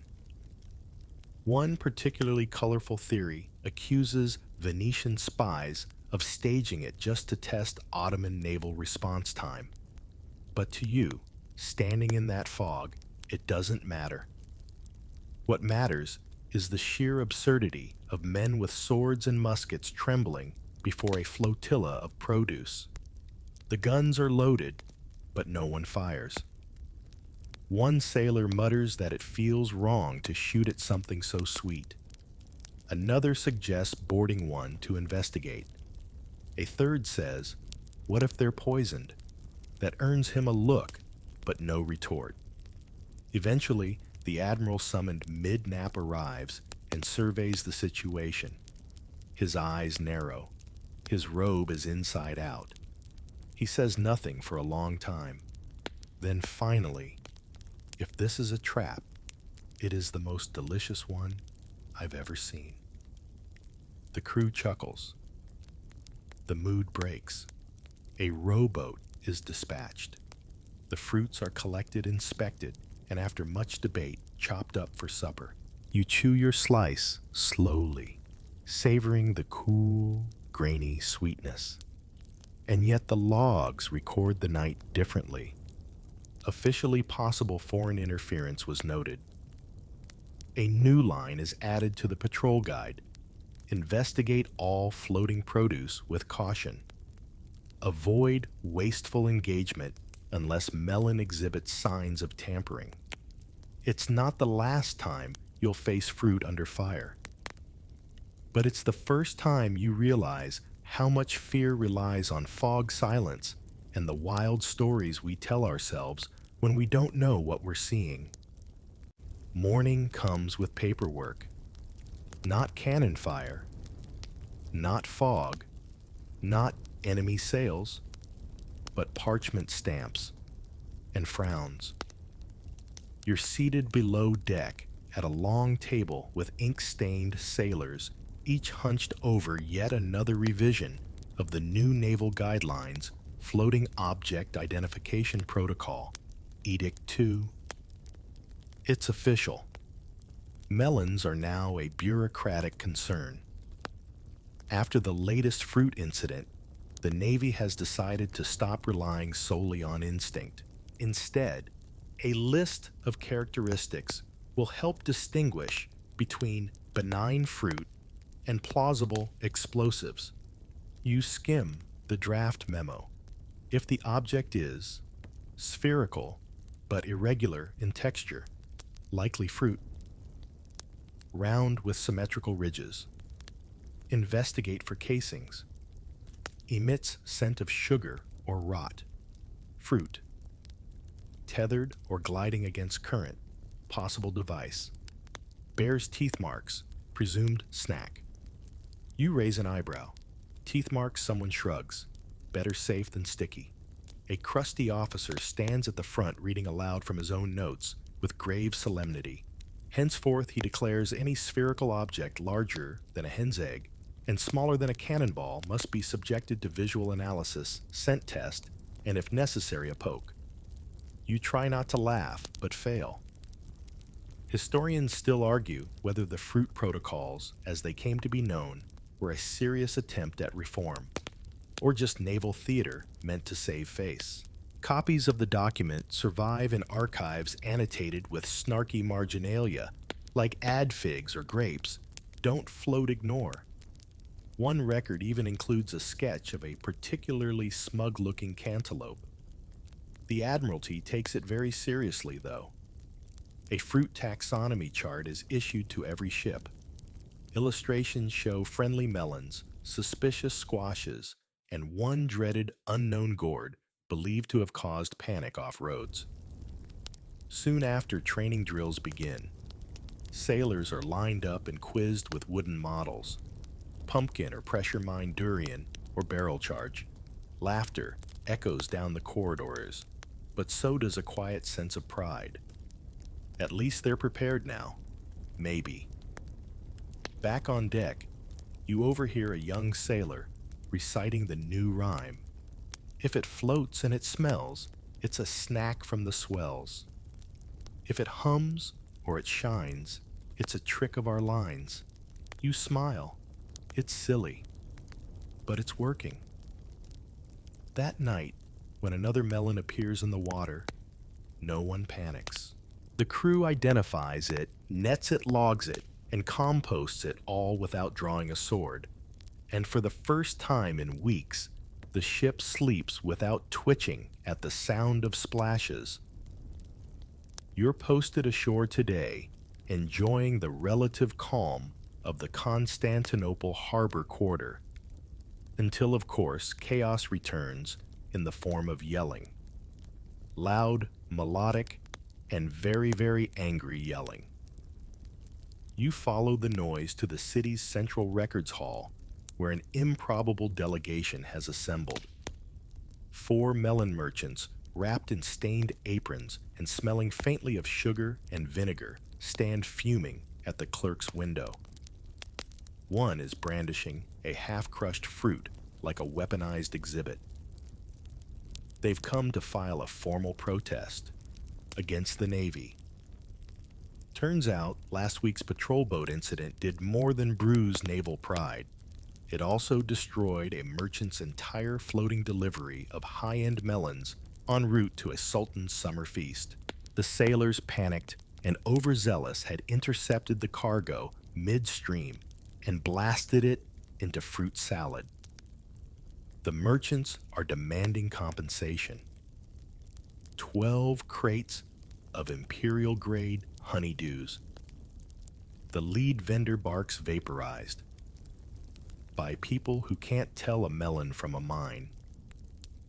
The clerk tries to maintain order, but it's hard to argue with a man waving fruit pulp and signed invoices.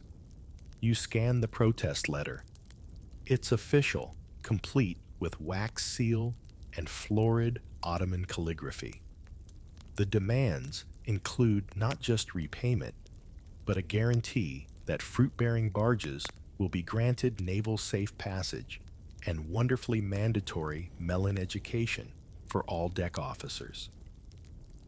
Historians still argue whether this protest actually reached the Divan Council, or whether it was smothered in bureaucracy and composted with the rest of the evidence. But what's certain is that after this moment, fruit incidents began to be taken slightly more seriously, if only for legal reasons. Back on the docks, gossip spreads fast. Sailors crack jokes about being suited by fruit, and one even sketches a cartoon, a naval cannon apologizing to a watermelon. You see copies posted on supply crates. Later that week, a new regulation is quietly circulated. Naval personnel shall verify the origin and ownership of floating goods before engaging. It's a small victory for the melon vendors and a soft slap on the wrist for the Navy. But the tension's not over. You overhear one officer mutter, "Next they'll want a fruit escort brigade." Another replies, "Honestly, cheaper than another incident." As night falls and you head back to the ship, the harbor seems calm again. A barge rows past piled high with carefully netted melons. It sports a large banner, "Not a threat." You tip your hat. Message received. You're on assignment at the Naval Training Grounds just outside Constantinople, a quiet patch of land where drills echo and wooden dummies take more beatings than they deserve. But today's lesson isn't swordsmanship or sail nodding. Today's lesson is melon recognition. You sit among a circle of squinting cadets, all blinking in disbelief, as a stern-faced instructor unfurls a large illustrated scroll titled Common Produce, Mistaken for Naval Threats. On it, detailed paintings of watermelons, cantaloupes, gourds, and something that suspiciously resembles a very angry pumpkin. Each image is labeled with size, buoyancy rating, and panic index. The instructor begins, "Gentlemen, you may laugh, but this knowledge may one day save your ship." A few cadets chuckle anyway. They're silenced by the arrival of a barrel marked live training fruit. One by one, the cadets are tested. A melon is tossed into a tub. The trainee must identify it out loud and state whether it should be netted, shot, or ignored. Some guess confidently cantaloupe, ignore others hesitate. One poor soul mistakes a squash for a firebomb and tackles it. You're not sure whether to laugh or applaud. Historians still argue whether this kind of training was ever officially mandated by the Ottoman Admiralty, or merely concocted by overzealous officers hoping to reduce embarrassment. Some records mention visual threat drills involving organic decoys. One particularly skeptical historian described it as a culinary farce masquerading as martial readiness. But there's no denying that fruit spotting is now part of the curriculum. After the drills, you follow the cadets to the mess hall.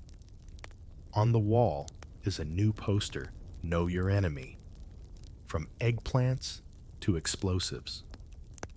It's both hilarious and oddly comforting. One cadet mutters, "We're trained to fight pirates and peel produce." Another replies, "Better than the other way around." Later on the practice dock, a mock melon encounter is staged. A barrel disguised with painted stripes floats into view. The response team debates heatedly explosive decoy or decorative gourd. They compromise hook it and poke it gently. It turns out to be a fruit basket dropped by a nearby kitchen barge. The incident is logged. The cadets are praised for restraint. As the sun sets, you realize that this exercise, silly as it seems, represents something rare a Navy adapting, learning, and maybe laughing just enough to stay sane. You're stationed at the Imperial Docks today, just in time to witness a curious scene, a delegation of European envoys, Polish Venetian, and even a very stiff Prussian arriving to inspect Ottoman naval operations. It's supposed to be a display of strength and dignity. Instead, it becomes a polite masterclass in international smirking. The visitors are given a tour of the docks where a meticulously staged demonstration is underway. Sailors stand in neat formation. Cannons are gleaming. Flags flutter crisply. And then, just as the admiral is describing improvements in naval alertness, a shout goes up. Object in the current. You watch mortified as officers spring into action. A melon bobs lazily in the harbor again. The envoys lean forward fascinated. One even produces a monocle. A junior officer rushes to retrieve it, with a pole visibly sweating. The melon is raised, inspected, and declared non-threatening. The declaration is met with nods from the sailors and barely concealed grins from the foreign guests. The Polish envoy whispers something to his interpreter. You catch the phrase, fruit-based defense doctrine. The Venetian bites his lip to stop a laugh. The Prussian says nothing, but his mustache twitches suspiciously. Historians still argue whether these visits influenced European naval practices. There's no proof that other nations adopted melon recognition drills, but diaries from the period note a peculiar Ottoman obsession with floating fruit. One Prussian aide later wrote, "They fear not the storm, nor the shell, but the gourd adrift." As the tour continues, you trail behind the group. The admiral, trying to salvage the moment, pivots to a speech about maritime vigilance. But just then, another melon appears. This one is pinkish, bobbing beside a docked skiff. The sailors freeze. The admiral grimaces. "Ignore it," he whispers. "It's decorative." It's not. It's just a badly bruised melon. Still no one moves. You and the envoys stand in awkward silence, all eyes on the fruit. Eventually, a seagull lands on it, pecks twice, and flies away. The spell breaks. You catch the Venetian grinning again. "At least they're prepared," he says. Back at the officers' mess, sailors joke about installing a melon alarm system, Melon Bell Mark II. Someone sketches a melon with a naval hat. Another sailor composes a limerick. "There once was a melon at sea that frightened a captain in three. They poked it with sticks, declared it not tricks, and logged it in triplicate. See." That evening, as the envoys leave, they do so with courteous bows and deliberately neutral expressions. But you know they'll be telling this story for years. And maybe, just maybe, that was the point. The moon is high and the sea is calm, but the ship's quartermaster is restless. You sit beside him in the officers' quarters, poring over maintenance logs, when he slides over a thick leather-bound volume with a smirk. "You ever read the funny ones?" he asks, tapping the book's spine. It's the ship's formal incident log, meant to record engagements damage and maritime anomalies. But as you flip through the pages, you find yourself in a goldmine of absurdity. There it is, an entire section titled Fruit Events. The entries start dry. Observed spherical drift object, neutralized with cannon fire, recovered muskmelon, logged and discarded. Floating squash identified as non-hostile. But then things start to change. One entry reads, "Engaged probable watermelon." Result sticky deck. Morale improved. Another adds, "Encountered gourd." Looked suspicious. Turned out to be dinner. Historians still argue whether these entries were acts of defiant satire or quiet rebellion against a bureaucracy that took itself too seriously. Regardless, the logs take on a life of their own. Soon, sailors start embellishing the reports. One refers to hostile produce flotillas. Another logs a pomegranate panic incident. False alarm jam-related. A particularly artistic entry includes a charcoal sketch of a melon in a tricorn hat. The admiral eventually notices. He isn't amused at first. He issues a formal reprimand. The incident log is not a comic journal. The next entry reads, "Received reprimand. Morale decreased. Melon unbothered." But something curious happens. The jokes once hidden are now institutionalized. The admiral's own reports start to show signs of irony. Observed cantaloupe. Observed sailors observing cantaloupe. No cannon use.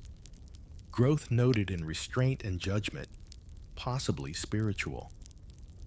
The crew adopts a motto unofficially: "Of course, fear the fruit, but never let it see you sweat." It's etched onto a wooden plaque in the galley right above the soup pots.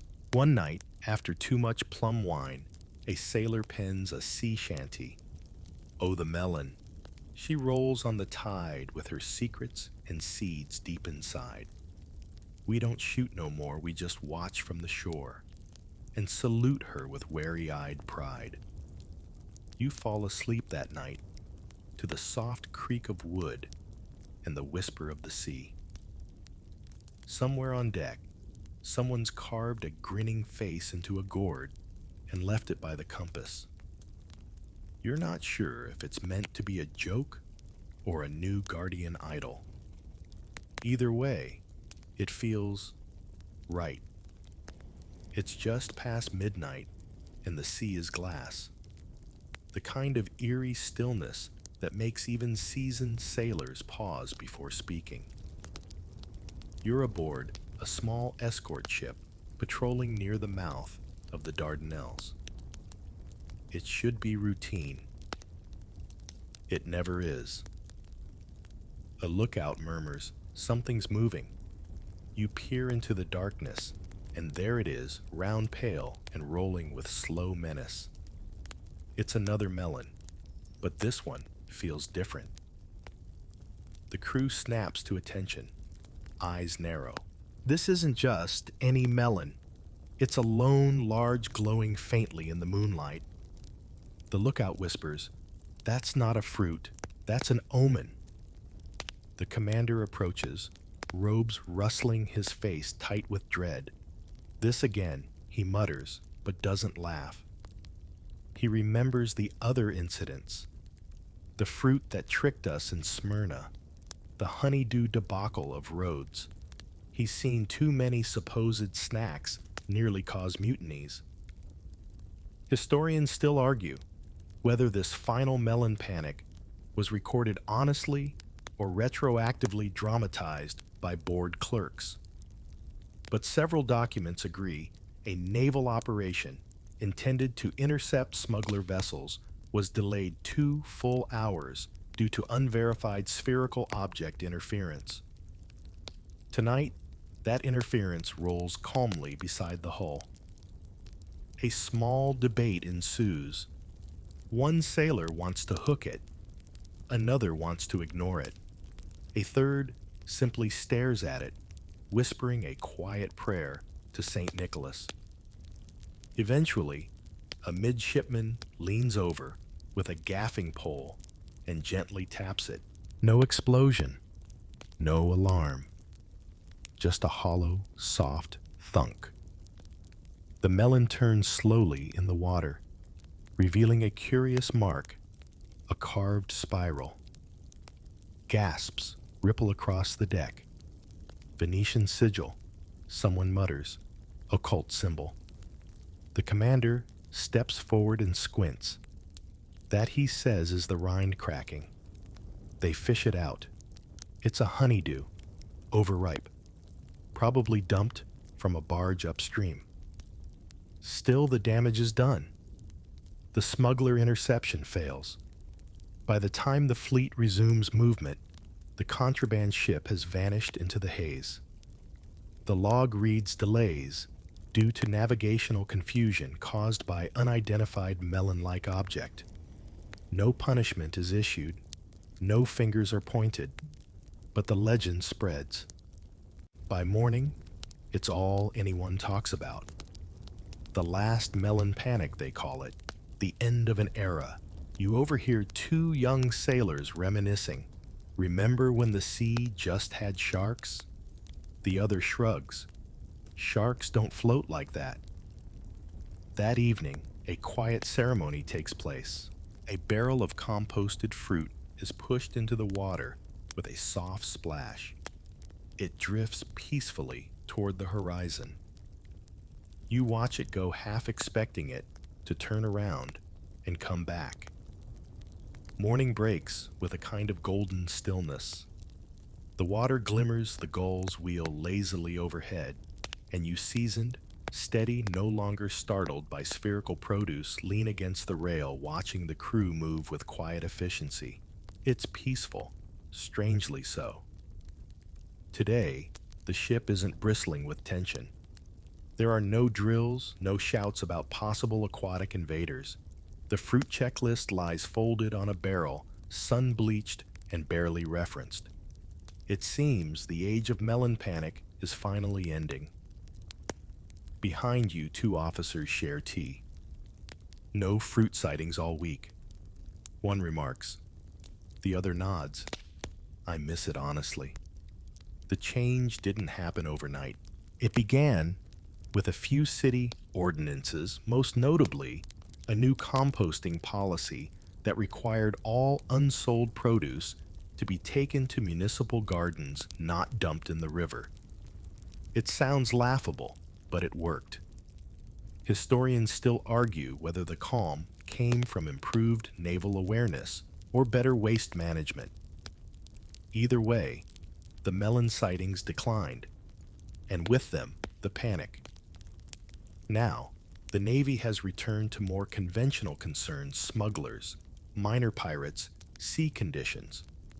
Fruit has faded into memory and into bureaucracy. A footnote in naval handbooks. A quiet joke in academy lectures. But traces remain. You notice a painted gourd nailed above the captain's quarters, smiling slightly cracked. A mascot of sorts.